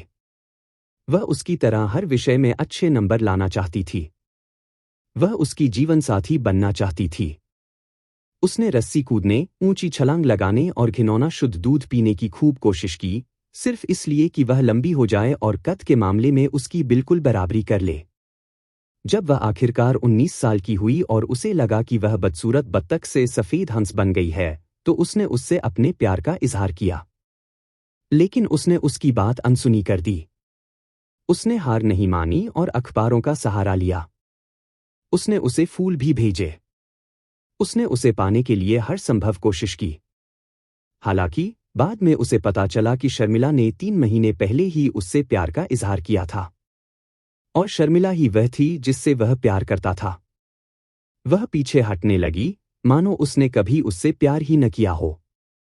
उसकी आंखों में सीधे देखने की हिम्मत ही नहीं थी। वह एक चोर की तरह व्यवहार करती रही और हीन भावना से ग्रस्त थी, इस डर से कि कहीं दूसरों को उसके प्यार का पता न चल जाए। हालांकि उनकी शादी में कोई औपचारिक समारोह नहीं हुआ, फिर भी वह बहुत खुश थी। विवाह प्रमाण पत्र उसके लिए इतना पवित्र था कि उसने सिर्फ उसे अपने हाथों में लेकर ही अन्य प्रेम प्रतियोगियों को मात दे दी। हालांकि वह इस तथ्य से पराजित हो गई कि वह उससे प्यार नहीं करता था। तलाक का प्रमाण पत्र हाथों में कसकर पकड़े हुए याशिका बस चुपचाप लेटकर सोना चाहती थी। और नींद के बाद एक नए जीवन की शुरुआत होगी। फिर भी आंखें बंद करते ही उसकी आंखों से अपने आप आंसू बहने लगे और धीरे धीरे उसके कान तक पहुंच गए। तलाक का प्रमाण पत्र अत्यधिक बल के कारण विकृत हो गया था। कांपते कंधों के साथ वह अपनी बढ़ती हुई उदासी और तेज होती सांसों को और नियंत्रित नहीं कर पा रही थी। अंततः वह फूट फूट कर रोने लगी। वार्ड में उदासी का माहौल छा गया। अदितिया वर्मा वार्ड के बाहर खड़ा था। वार्ड में जो कुछ हुआ था उसे जानते हुए वह अंदर गया और लाल आंखों से दरवाजा बंद करते हुए बोला, याशिका, क्या तुम्हें मेरी कही बात याद है? भावुक मत हो और शांत रहो। रोटी जीवन का आधार है। कुछ खा लो। अब तुम अकेली नहीं हो। क्या तुम्हें कभी इस बात का एहसास होता है? उसने नाक से निकलने वाली आवाज में जवाब दिया। दोपहर की चिलचिलाती धूप को ब्लैकआउट की वजह से रोका गया था। कमरे में याशिका बिस्तर पर जागती हुई लेटी थी और करवट बदल रही थी। अचानक बाहर से दरवाजा खुल गया। वह उठ बैठी और उसने देखा कि शर्मिला पास आ रही है। शर्मिला अस्पताल से छुट्टी लेकर आज स्कर्ट और ऊंची एड़ी के जूते पहनकर वापस आई। दोनों हाथ बांधे हुए वह बहुत आत्मविश्वास से भरी हुई थी। याशिका को ऊपर से नीचे तक देखते हुए उसने मुस्कुराते हुए पूछा, गर्भपात के बाद कैसा लग रहा है? अदितिया वर्मा की कही बातों को ध्यान में रखते हुए याशिका ने अपने गुस्से पर काबू पाया और शर्मिला को जवाब नहीं देना चाहा। हालांकि मानो उसका जवाब पहले से ही भांपते हुए शर्मिला ने अपने हाथ में कांच की बोतल को हिलाया। बोतल में एक अज्ञात तरल भरा हुआ था और उसी तरल के बीच में मांस का एक छोटा सा गोला था। क्या तुम जानती हो यह क्या है? याशिका ने उसकी बातों पर भौहें चढ़ाते हुए कहा, क्या? देखा? यह वही बच्चा है जिसे तुम्हारे गर्भ से निकाला गया है। याशिका का चेहरा धीरे धीरे पीला पड़ गया। वह अपने भावों पर काबू नहीं रख पाई और बोली, तुमने क्या कहा? क्या आप जानना चाहते हैं कि मुझे यह कैसे मिला?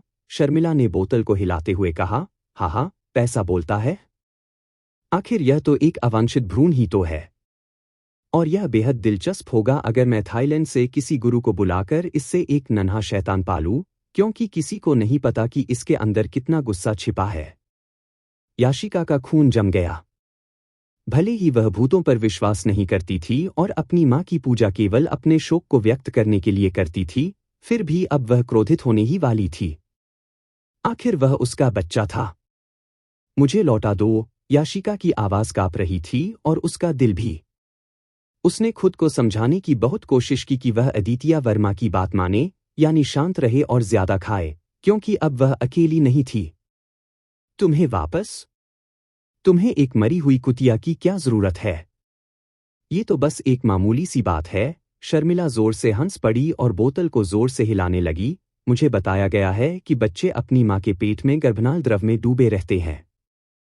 मैं तुम्हारे बच्चे के लिए फॉर्मेलिन का इस्तेमाल कर रही हूं। मैं उसके लिए कितनी दयालु चाची हूं। याशिका बेहद चिढ़ गई थी। उसने खुद को शांत करने की कोशिश में अपनी बाईं छाती को दबाया।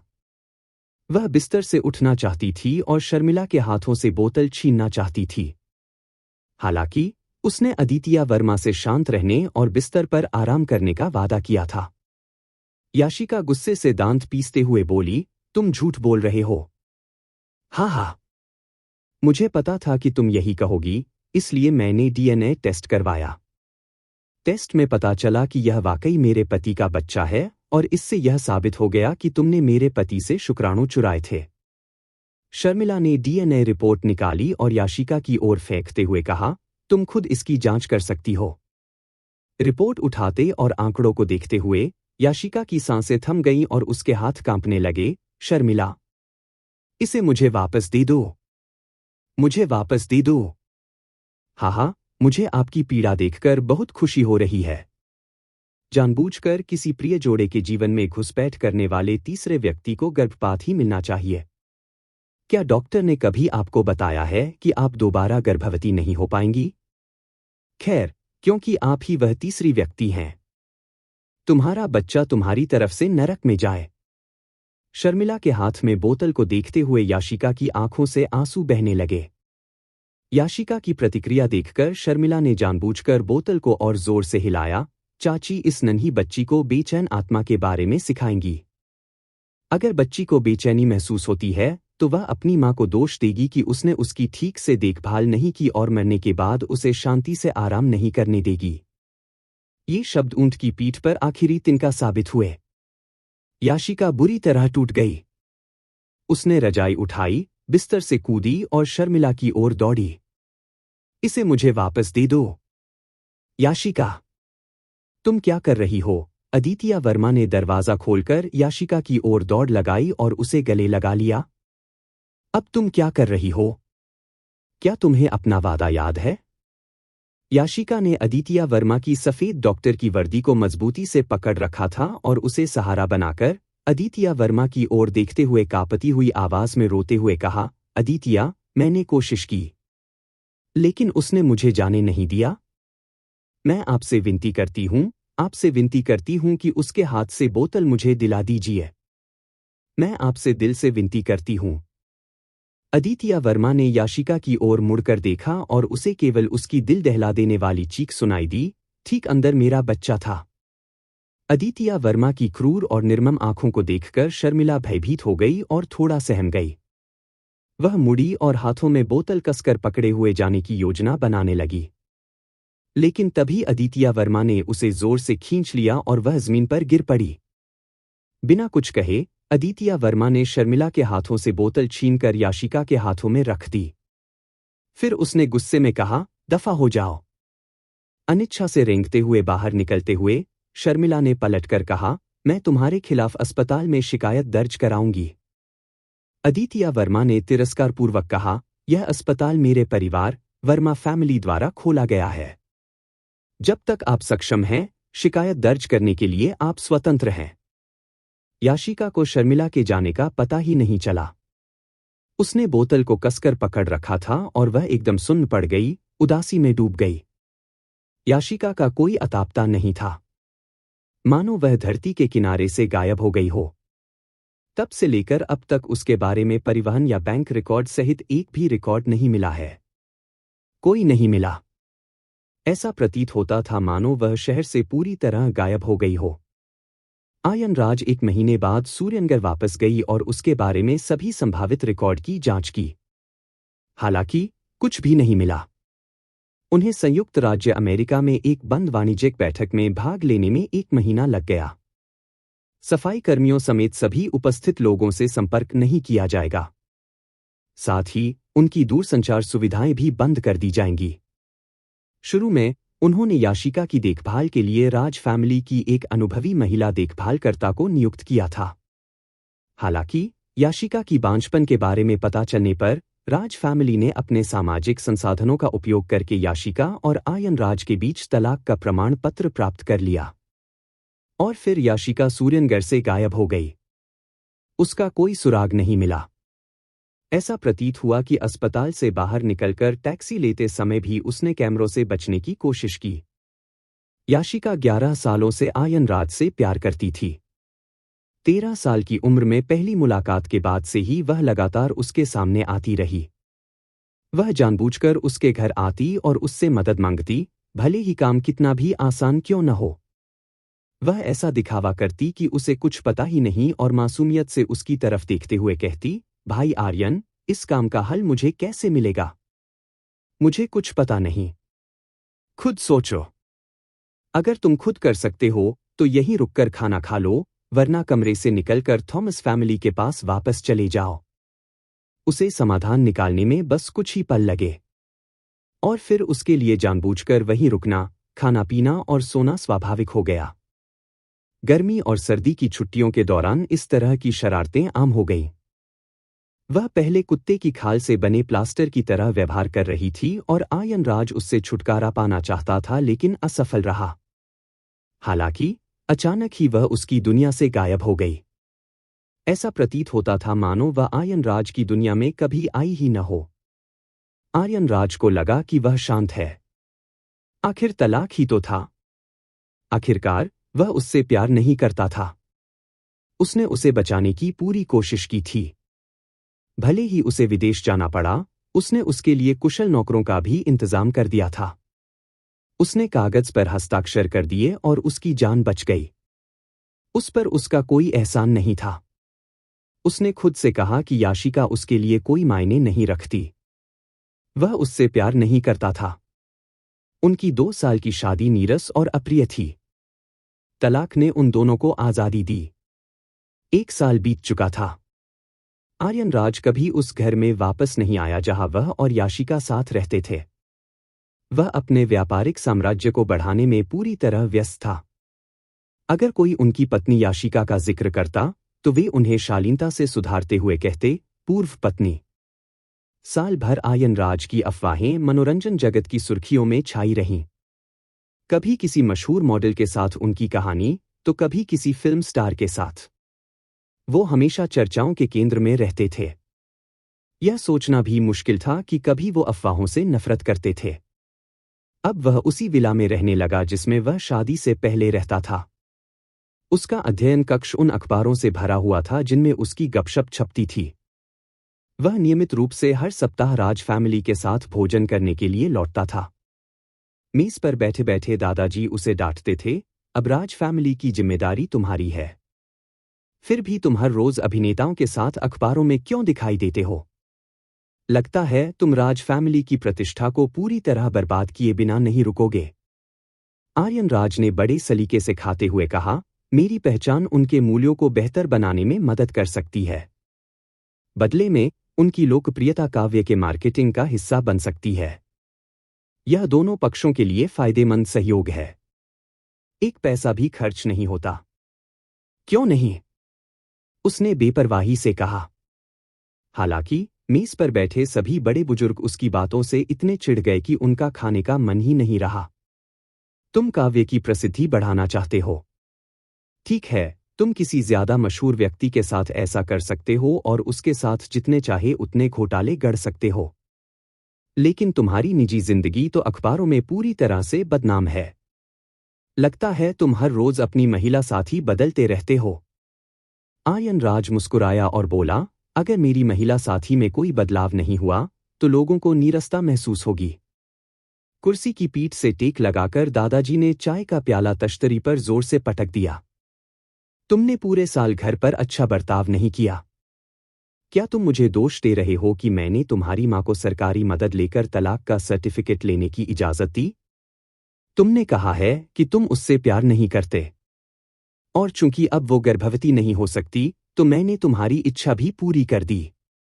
तुम्हारा परिवार उस औरत से तलाक लेने में तुम्हारी मदद करता है जिससे तुम प्यार नहीं करते, लेकिन तुम ऐसे बर्ताव करते हो जैसे हम दुश्मन हो। ये कैसे हो सकता है? आयन राज ने अपना सिर उठाने की भी जहमत नहीं उठाई। उसने धीरे से कहा, दादाजी, आपने जो कुछ भी किया है उसके लिए धन्यवाद। अपनी बात खत्म करते हुए उन्होंने अपना कटोरा और चॉपस्टिक नीचे रख दी और उठ खड़े हुए कहा, आज रात मेरी एक मीटिंग है। मैं पहले जाता हूं और आप लोग आराम से खाना खा लीजिए। आयन राज को भोजन कक्ष से बाहर जाते देख दादाजी ने उसके सामने रखा कटोरा उठाया और उसकी ओर फेंक दिया। हालांकि आयन राज ने पीछे मुड़े बिना ही वहां से चली गई। दादाजी के व्यवहार से मेज पर बैठे युवा पीढ़ी के लोग भयभीत हो गए। सभी ने उन्हें शांत करने की कोशिश की। आयन राज के पिता ने दादाजी का हाथ पकड़कर उन्हें सहारा दिया और कहा, पिताजी, गुस्सा होने की कोई जरूरत नहीं है। बिल्कुल नहीं। आयन राज की पीठ की ओर गुस्से से इशारा करते हुए, आप सब देख सकते हैं कि वह अच्छा व्यवहार नहीं कर रहा है। किससे नाराज है? पहले तो वह हफ्ते में एक बार परिवार के साथ रहता था। अब तो खाना खाते ही कंपनी की मीटिंग का बहाना बना लेता है। क्या वह दुनिया का राष्ट्रपति है जिसे आतंकवाद विरोधी मुद्दों पर ध्यान देना होगा और आईएसआईएस की चिंता करनी होगी? जब उसे पारिवारिक भोजन के लिए बुलाया जाता है तब भी उसे मीटिंग में जाना ही होता है। मीटिंग? मेरे लिए शोक सभा क्यों नहीं बुला लेते? पिताजी, क्रोधित मत होइए और ऐसे शब्द मत बोलिए। मैं आपके लिए अपने नालायक बेटे को सबक सिखाऊंगा। याशिका के बिना एक साल बीत गया। आर्यन राज शांत सागर की तरह था। अपार शक्ति होने के बावजूद उसने कोई स्पष्ट कदम नहीं उठाया। हालांकि उसे डांटने की हिम्मत सिर्फ दादाजी में ही थी। बाकी सब उनकी नजर पड़ते ही डर कर चुप हो जाते थे। हालांकि सभी का कहना था कि आयन राज याशिका से प्यार नहीं करता था, फिर भी उसके आसपास के लोग याशिका का नाम लेने से बचते थे। समय तेजी से बीतता गया। समय बीतने के साथ साथ आयन राज का गुस्सा बढ़ता गया। अक्सर उसे सूर्यनगर को तहस-नहस कर देने की तीव्र इच्छा होती थी। चाहे वह कितनी भी कोशिश कर ले कि चैन से सो सके, याशिका का नाम हर रात उसे सताता रहता था। वह फिर कभी उन जगहों पर नहीं गया जहां याशिका पहले रह चुकी थी। पहले जब वह घर जाता था तो हर हफ्ते याशिका से मिलता था। वे तीसरी मंजिल के स्वीट में रहते थे। लेकिन अब वह वहां रहना बर्दाश्त नहीं कर पाता था क्योंकि कमरे में हर जगह याशिका के निशान मिलते थे। आयन राज ने छोड़ दिया और नीलम विला की ओर प्रस्थान किया। नीलम विला वह घर था जहां याशिका की मां की अस्थियां रखी हुई थीं। नीलम विला की रखवाली करने वाला नौकर अब भी अच्छा व्यवहार कर रहा था। उसे याशिका की छुट्टी के बारे में पता नहीं था और उसे लगा कि याशिका व्यस्त होने के कारण यहां नहीं आ पाएगी। उसने याशिका से और भी बार यहां आने की उम्मीद जताई। उसने आयन राज से यह भी पूछा कि वे बच्चे पैदा करने की योजना कब बना रहे हैं। आर्यन राज दोबारा बच्चे का जिक्र नहीं करना चाहता था। बच्चे शब्द उसके दिल में एक वर्जित शब्द बन गया था। आयन राज ने कुछ देर कैजुअली बातचीत की और पूजा कक्ष की ओर चली गई। अगरबत्ती जलाने वाले चबूतरे पर ही आयन राज की नजर चिट्ठी पेटी पर पड़ी। सारी चिट्ठियां याशिका ने लिखी थीं और वो अपनी मां को भेजने के लिए थी। मां, आज उसके स्कूल में फिर से बास्केटबॉल का आयोजन हुआ और वह जीत गया। मुझे पता था कि वही जीतेगा। वह बहुत ही शानदार है। मैं उसे बहुत प्यार करती हूं। वह मेरा राजकुमार है। वो मेरा सपना है। मां, मुझे आशीर्वाद दीजिए ताकि मेरा सपना साकार हो सके। मां। पिछले से पिछले महीने प्रांसी में भूकंप आया था और मैंने उसे नंगे हाथों से मलबे से बाहर निकाला था।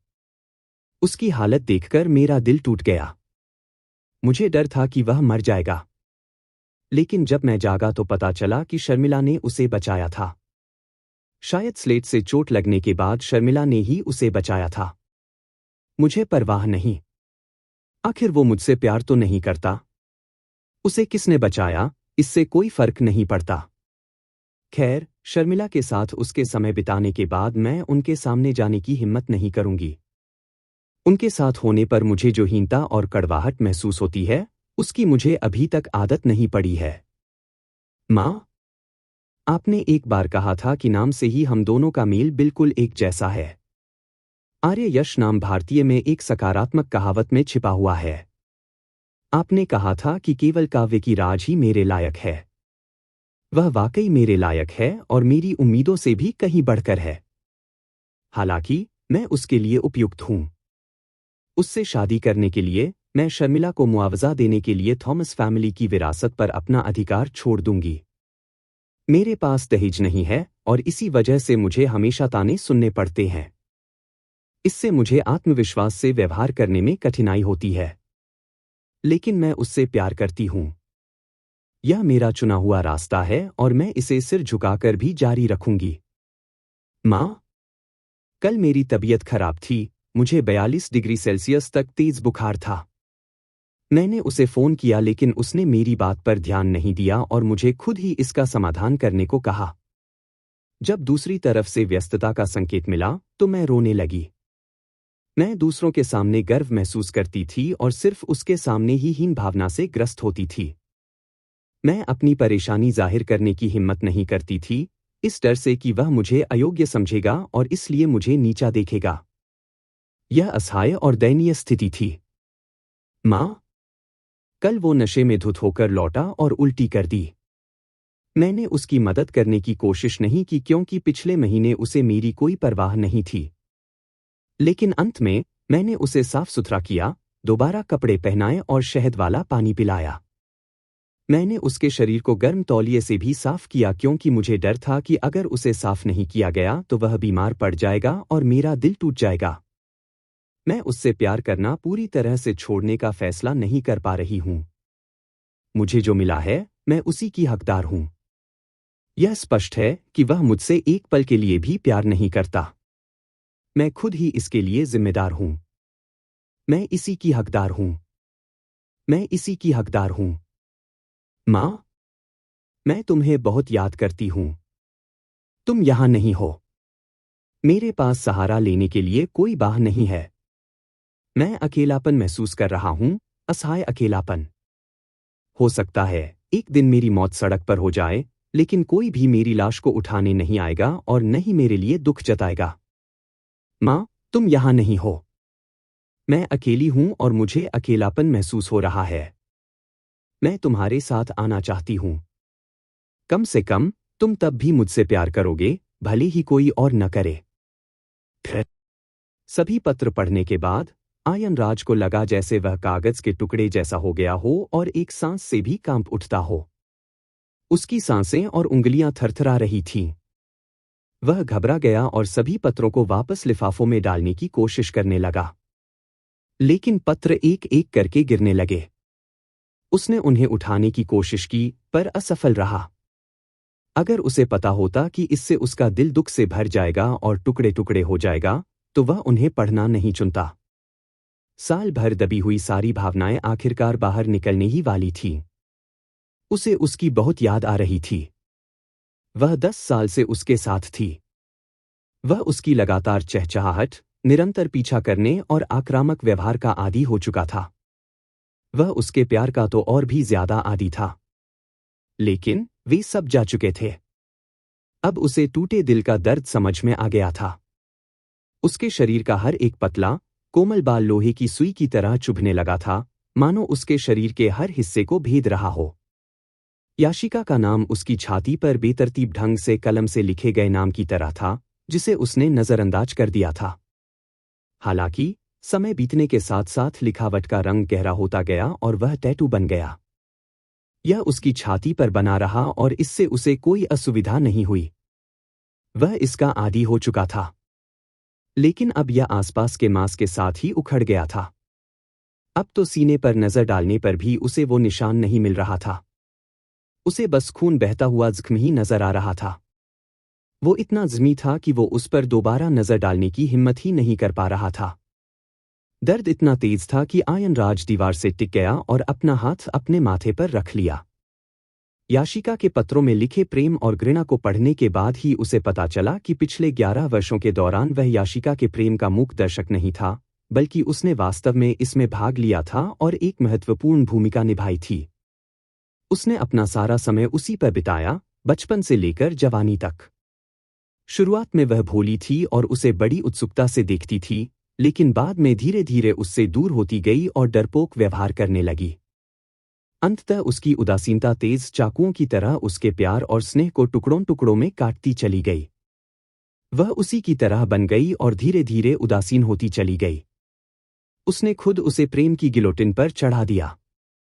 हालांकि उसके कभी प्यार रहे हाथ से निकल जाने के बावजूद उसका दिल बुरी तरह दुख रहा था। आयनराज ने नीलम विला को छोड़ दिया और नंबर 1 राजनिवास की ओर प्रस्थान किया। वह कारण खन्ना के लिए यहां आया था।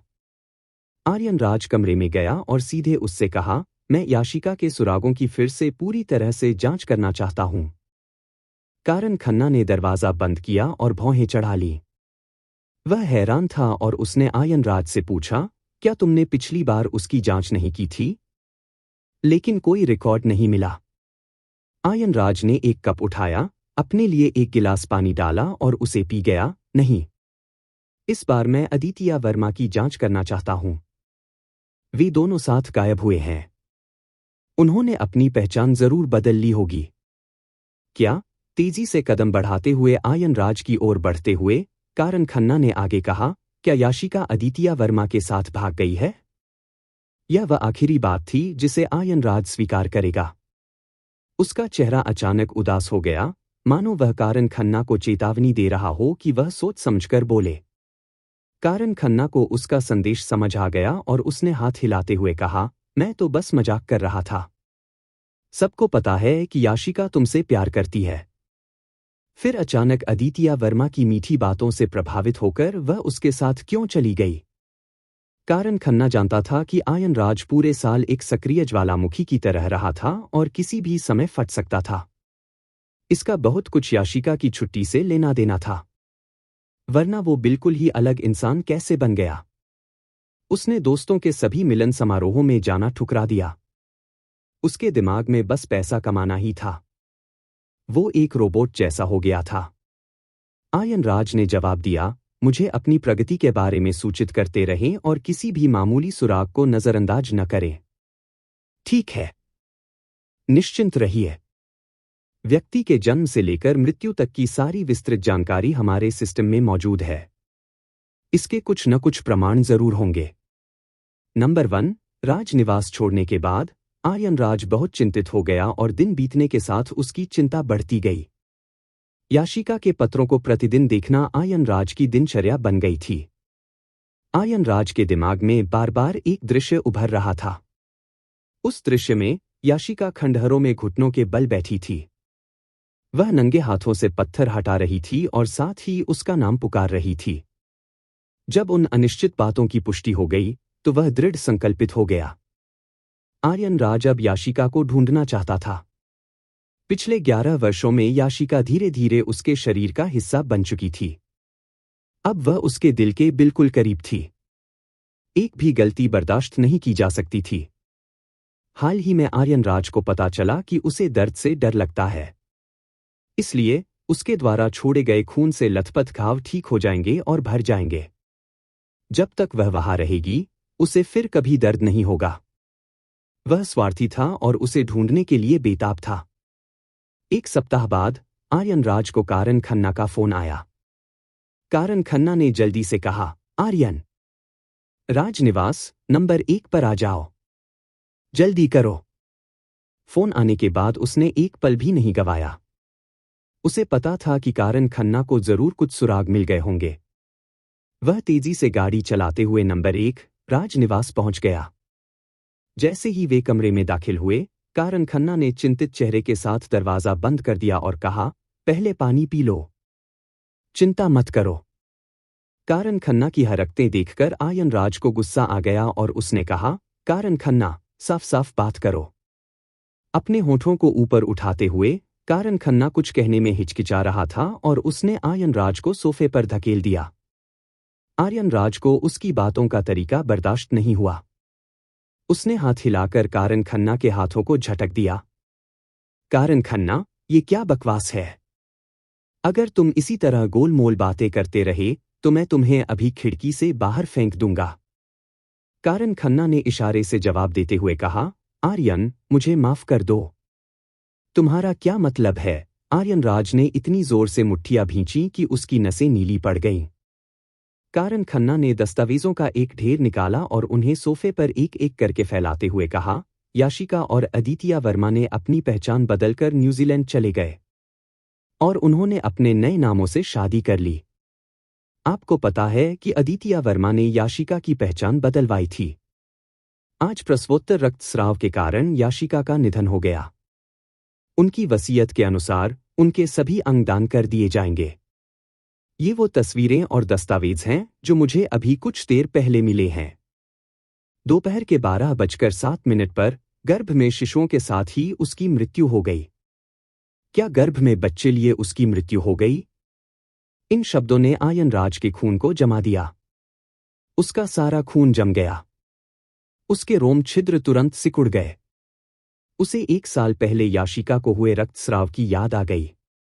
उसके दिल में डर नहीं बल्कि तीव्र पीड़ा थी, लेकिन उसने संयमित रहने का प्रयास किया और अपनी लाचारी और कमजोरी को छिपा लिया। आयन राज ने कारण खन्ना के हाथों से दस्तावेज छीन लिए। उन दस्तावेजों में याशिका और अदितिया वर्मा की शादी की तस्वीरें, अस्पताल में गर्भवती अवस्था में याशिका की तस्वीरें और मृत शिशु की तस्वीरें शामिल थीं। और वो भी मौत की रिपोर्ट अंग्रेजी में। वो ये सब तो देखना नहीं चाहता था। शादी की तस्वीरें? कौन पहचानता है? मुझे विश्वास नहीं हो रहा। ये तो वो नहीं है। गर्भपात के बाद तो वो चली गई थी। फिर से बच्चे कैसे हो गए? मैं उसकी जांच करना चाहता हूं और उसकी तुरंत मौत हो गई। और उसकी मौत आज ही हुई। दुनिया में इतने संयोग तो होते ही नहीं। कारण खन्ना के पास मिली जानकारी के आधार पर सीधे सीधे सच बताने के अलावा कोई चारा नहीं था। वह 1 साल और 1 महीने से गायब है। बच्चा अदितिया वर्मा का है। भला बच्चा तुम्हारा कैसे हो सकता है? आंखें बंद करके आर्यन राज ने अपने अंदर उमड़ रहे गुस्से को दबाने की कोशिश की। मुझे उसके नाजायज बच्चे की कोई परवाह नहीं। कारण, न्यूजीलैंड में सब कुछ व्यवस्थित करो। मैं देखूंगा कि याशिका के अंगों का इस्तेमाल करने की हिम्मत किसने की। मैं उसे देखना चाहता हूं, चाहे वह जिंदा हो या मुर्दा। कारण खन्ना कुछ देर चुप रहा और हिचकिचाते हुए आर्यन राज को समझाने लगा, आर्यन, यह याशिका की इच्छा है। तुम दोनों तलाक ले लो। तुम्हें उसका सम्मान करना चाहिए। आखिरकार, अब वह मर चुकी है। तुम्हें उसे जाने देना चाहिए और उसकी आत्मा को शांति प्रदान करनी चाहिए। उसे और परेशान मत करो। आयन राज ने कारण को घूर कर देखा। उसे लगा जैसे वह किसी खाई के किनारे पर आ खड़ा हो। एक कदम आगे बढ़ाना उसकी जान ले सकता था, लेकिन याशिका मानो खाई के नीचे ही थी। अब उसके पास और परवाह करने की हिम्मत नहीं थी। उसे नीचे कूदकर उसे ढूंढना ही था। वह अपने भावों पर काबू नहीं रख सका और लाल आंखों से ऊंची आवाज में कारण खन्ना की ओर देखते हुए बोला, उससे तलाक किसने लिया है? बिना प्रत्यक्षदर्शियों की उपस्थिति के तलाक अवैध है। मैं तलाक के प्रमाण पत्र को मान्यता नहीं देता। कौन मरा था? बिल्कुल बकवास। मुझे अब चैन नहीं मिल रहा था और वो कैसे? उसने कहा था कि वो 11 साल से मुझसे प्यार करती है। फिर भी उसने किसी और से शादी कर ली। ये कैसा झूठा प्यार है? उसने किस आधार पर मुझसे प्यार करना बंद कर दिया? क्या मैंने इस पर सहमति दी थी?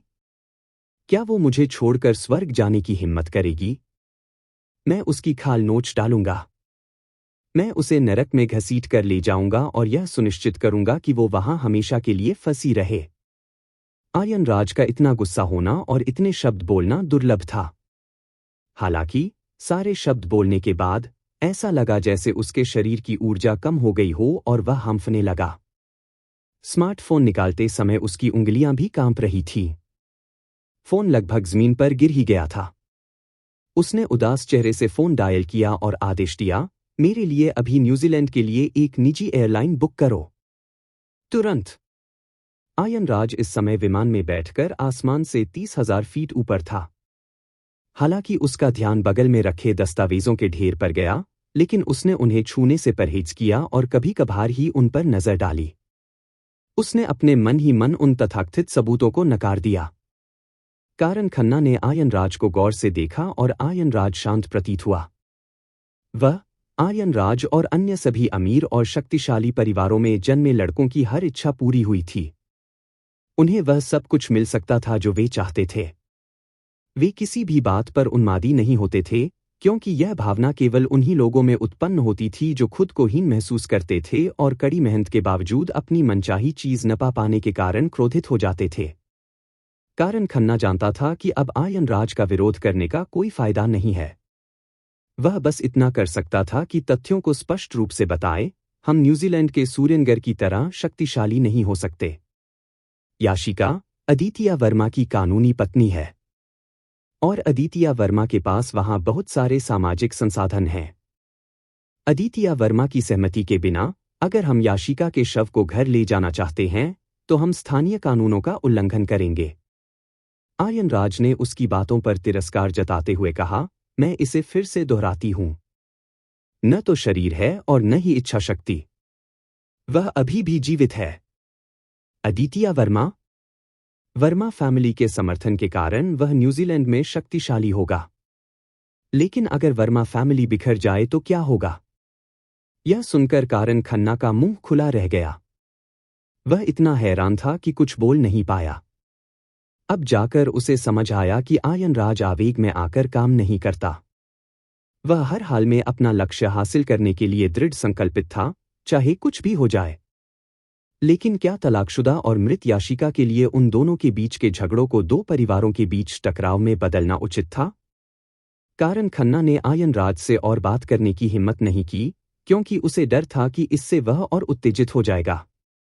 आर्यन राज को न्यूजीलैंड पहुंचने में 12 घंटे से अधिक का समय लगा और वह बिना रुके सीधे अस्पताल चले गए। आर्यन राज के पास अदितिया वर्मा को इंतजार कराने के कई तरीके थे। याशिका के प्रति प्रेम के कारण अदितिया वर्मा ने अपना घरेलू करियर छोड़ दिया था। लेकिन वह वर्मा फैमिली में पैदा हुए थे। भला वह वर्मा फैमिली की भलाई की परवाह किए बिना कैसे काम कर सकते थे? आर्यन राज ने बूढ़े श्री वर्मा को फोन किया और जहाज पर चढ़ने से पहले उन्हें धमकी दी, दादाजी वर्मा, अदितिया वर्मा ने मेरी पत्नी को मुझसे छीन लिया है। आप उसे कह दीजिए कि वह मुझसे दूर रहे। वरना, भले ही मेरे लिए वर्मा समूह को थोड़े समय में दिवालिया करना मुश्किल हो, लेकिन राज समूह की कीमत पर भी इसे गिराना और इसे दोबारा उठने से रोकना मेरे लिए आसान होगा। आखिरकार, मेरी पत्नी को मुझसे छीनने वाला अदितिया वर्मा ही है। और अब मुझे अपनी पत्नी के अलावा किसी और चीज की परवाह नहीं है। जैसे ही आर्यन राज ने पदभार संभाला, वर्मा समूह के घोटाले, जिनमें अस्पताल और खुदरा उद्योग से जुड़े घोटाले भी शामिल थे, सुर्खियों में आ गए। अदितिया वर्मा वार्ड के बाहर खड़ा था, उसकी आंखें लाल और सूजी हुई थीं। वह सदमे में लग रहा था और उसे मानसिक आघात लगा था। वे कभी घनिष्ठ सहपाठी थे, लेकिन अब वे दोस्त नहीं रहे। उसने मुट्ठी भींचकर और आंखों में घृणा भरकर आर्यन राज की ओर देखा। शरीर और अंगदान याशिका की इच्छा थी, लेकिन तुम्हारे अवरोध के कारण हम दान का सबसे अच्छा समय चुक गए। विल, आर्यन राज ने बेपरवाही से मुस्कुराते हुए कहा, ऐसी बातें करना बंद करो। जाहिर है वो मरी नहीं है। अगर अंगदान हुआ है, तो ये तुम्हारे लिए मुझे ये यकीन दिलाने का बहाना बन सकता है कि मरने वाली याशिका नहीं है। झूठ तो झूठ ही होता है। ही, मुझे उसके पास ले चलो। आर्यन राज ने आक्रामक रुख अपनाया, जबकि अदितिया वर्मा ने अपने आक्रोश को दबाने की पूरी कोशिश की। दो अलग अलग प्रकार की चरम भावनाओं के कारण तनाव उत्पन्न हुआ। वर्मा फैमिली की स्थिति को देखते हुए अदितिया वर्मा को आर्यन राज का स्वागत करने के लिए विवश होना पड़ा। वह मुड़ा और चिकित्सा कर्मचारियों के साथ आगे बढ़ गया। एक के बाद एक गलियारे से वे नीचे की ओर चलते गए। आर्यन राज और भी उदास होता जा रहा था। ऐसा लग रहा था मानो मोड़ कभी खत्म न हो। ऐसा लग रहा था जैसे वे अंधेरी जगहों की ओर बढ़ रहे हों।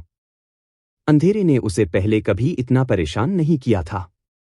उसे बेहद असुरक्षित महसूस हो रहा था। हम अस्पताल के वार्ड में क्यों नहीं जा रहे? उन्हें यकीन था कि याशिका यही अस्पताल में है। हालांकि वे सही जगह नहीं जा रहे थे। अदितिया वर्मा अचानक रुक गया और कांपती हुई आवाज में बोला, काश वह अस्पताल में भर्ती होती। कम से कम वह जीवित तो होती। अदितिया वर्मा के आसपास छाई उदासी को नजरअंदाज करने की कोशिश करते हुए आर्यन राज ने गहरी सांस ली और चलना जारी रखा। वह खुद को यही समझाता रहा कि अदितिया वर्मा एक नीच इंसान है और वह उससे झूठ बोल रहा है। आर्यन राज पिछले 10 वर्षों से याशिका का प्यार था। वही उसका सच्चा प्यार था। उसके लिए किसी और पुरुष से शादी करना और उसके लिए बच्चे पैदा करना नामुमकिन था। सब झूठ था। ये झूठ अदितिया वर्मा ने गढ़े थे और वह चाहता था कि वह हार मान ले। अदितिया वर्मा मुर्दाघर के बाहर रुक गया।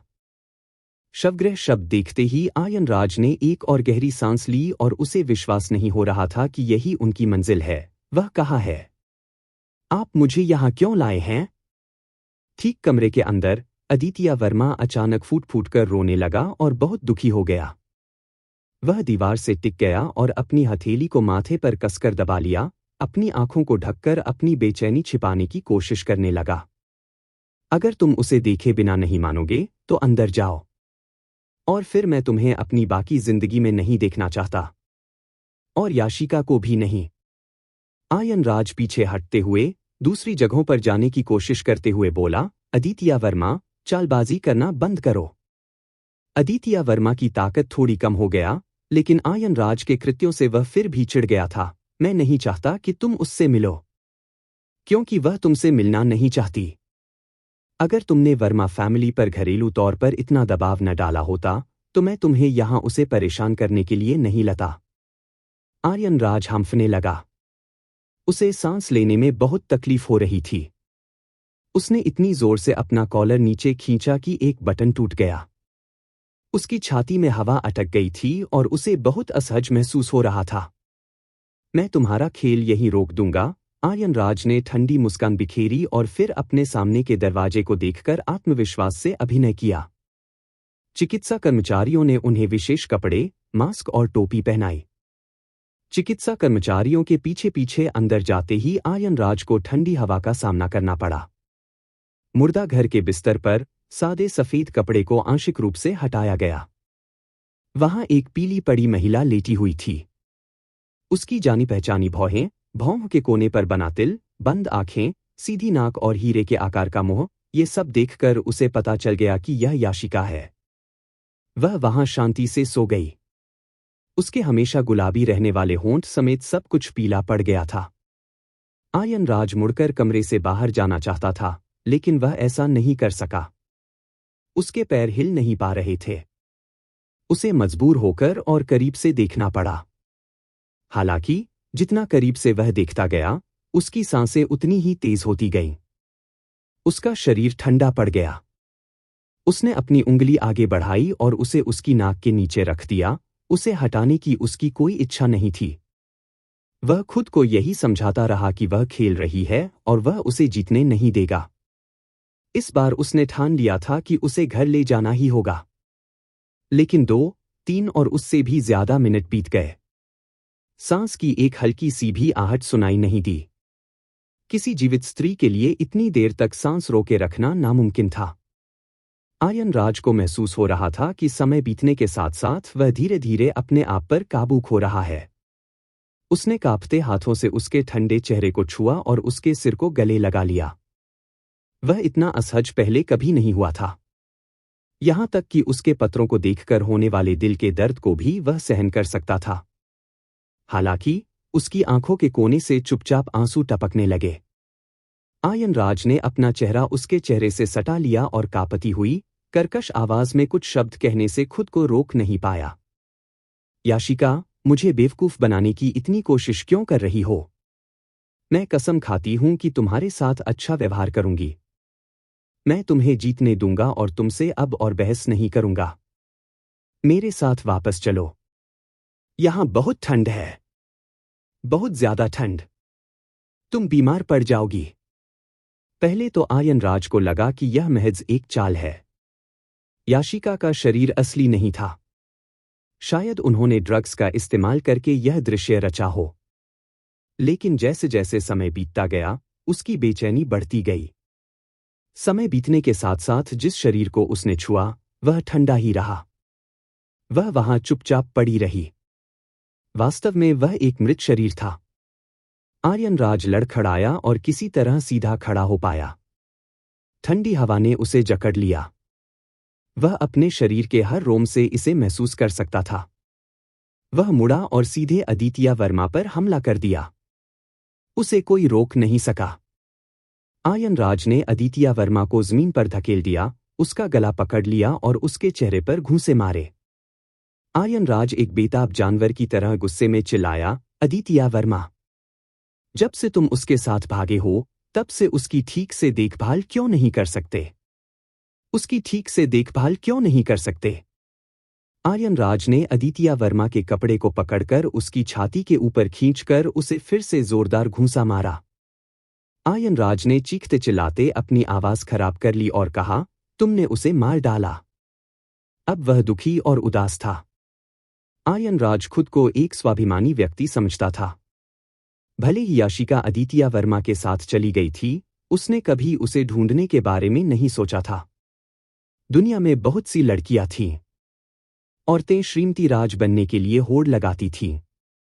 याशिका को इतना महत्व देने का उसके पास कोई कारण नहीं था। लेकिन अब उसे यह बात अच्छी तरह से समझ आ गई थी कि वह याशिका को जाने नहीं देना चाहता था। उसे उसके बिना जीना काफी मुश्किल लग रहा था। दरअसल, उसे लंबे समय से पता था कि याशिका उसके जीवन का हिस्सा है। फिर भी, उसने इसे स्वीकार करने से इनकार कर दिया था। अब उसके सामने इस कड़वी सच्चाई ने उसे लगभग पागल कर दिया। आयन राज यहीं पर अदितिया वर्मा को पीट पीट कर मार डालना चाहता था। वह उससे नफरत करने से खुद को रोक नहीं पा रहा था। तुम्हें पता है कि उसकी पहले सर्जरी हो चुकी है। उसका शरीर कमजोर है और वह अब गर्भवती नहीं हो सकती। फिर भी तुम उसे गर्भवती क्यों कर रहे हो? तुम उसे अपने बच्चे क्यों पैदा करने दे रहे हो? तुम हत्यारे हो। आर्यन राज ने एक और वार किया, लेकिन चिकित्सा कर्मचारियों ने बड़ी मुश्किल से उसे रोका। उसे और अदितिया वर्मा को शवगृह से ले जाकर कार्यालय भेज दिया गया। अन्य लोग उन्हें समझाने में असफल रहे और अदितिया वर्मा ने पुलिस को बुलाने के लिए उन्हें रोका। उनके पास उन्हें और अधिक हिंसक रूप से लड़ने देने के अलावा कोई और रास्ता नहीं था। आर्यन राज को 4-5 मजबूत चिकित्सा कर्मियों ने खींचकर बाहर निकाला। उसकी ताकत इतनी अधिक थी कि अगर उसे ठीक से रोका न जाता तो वह कुर्सी उठाकर अदितिया वर्मा को पीट पीट कर मार डालता।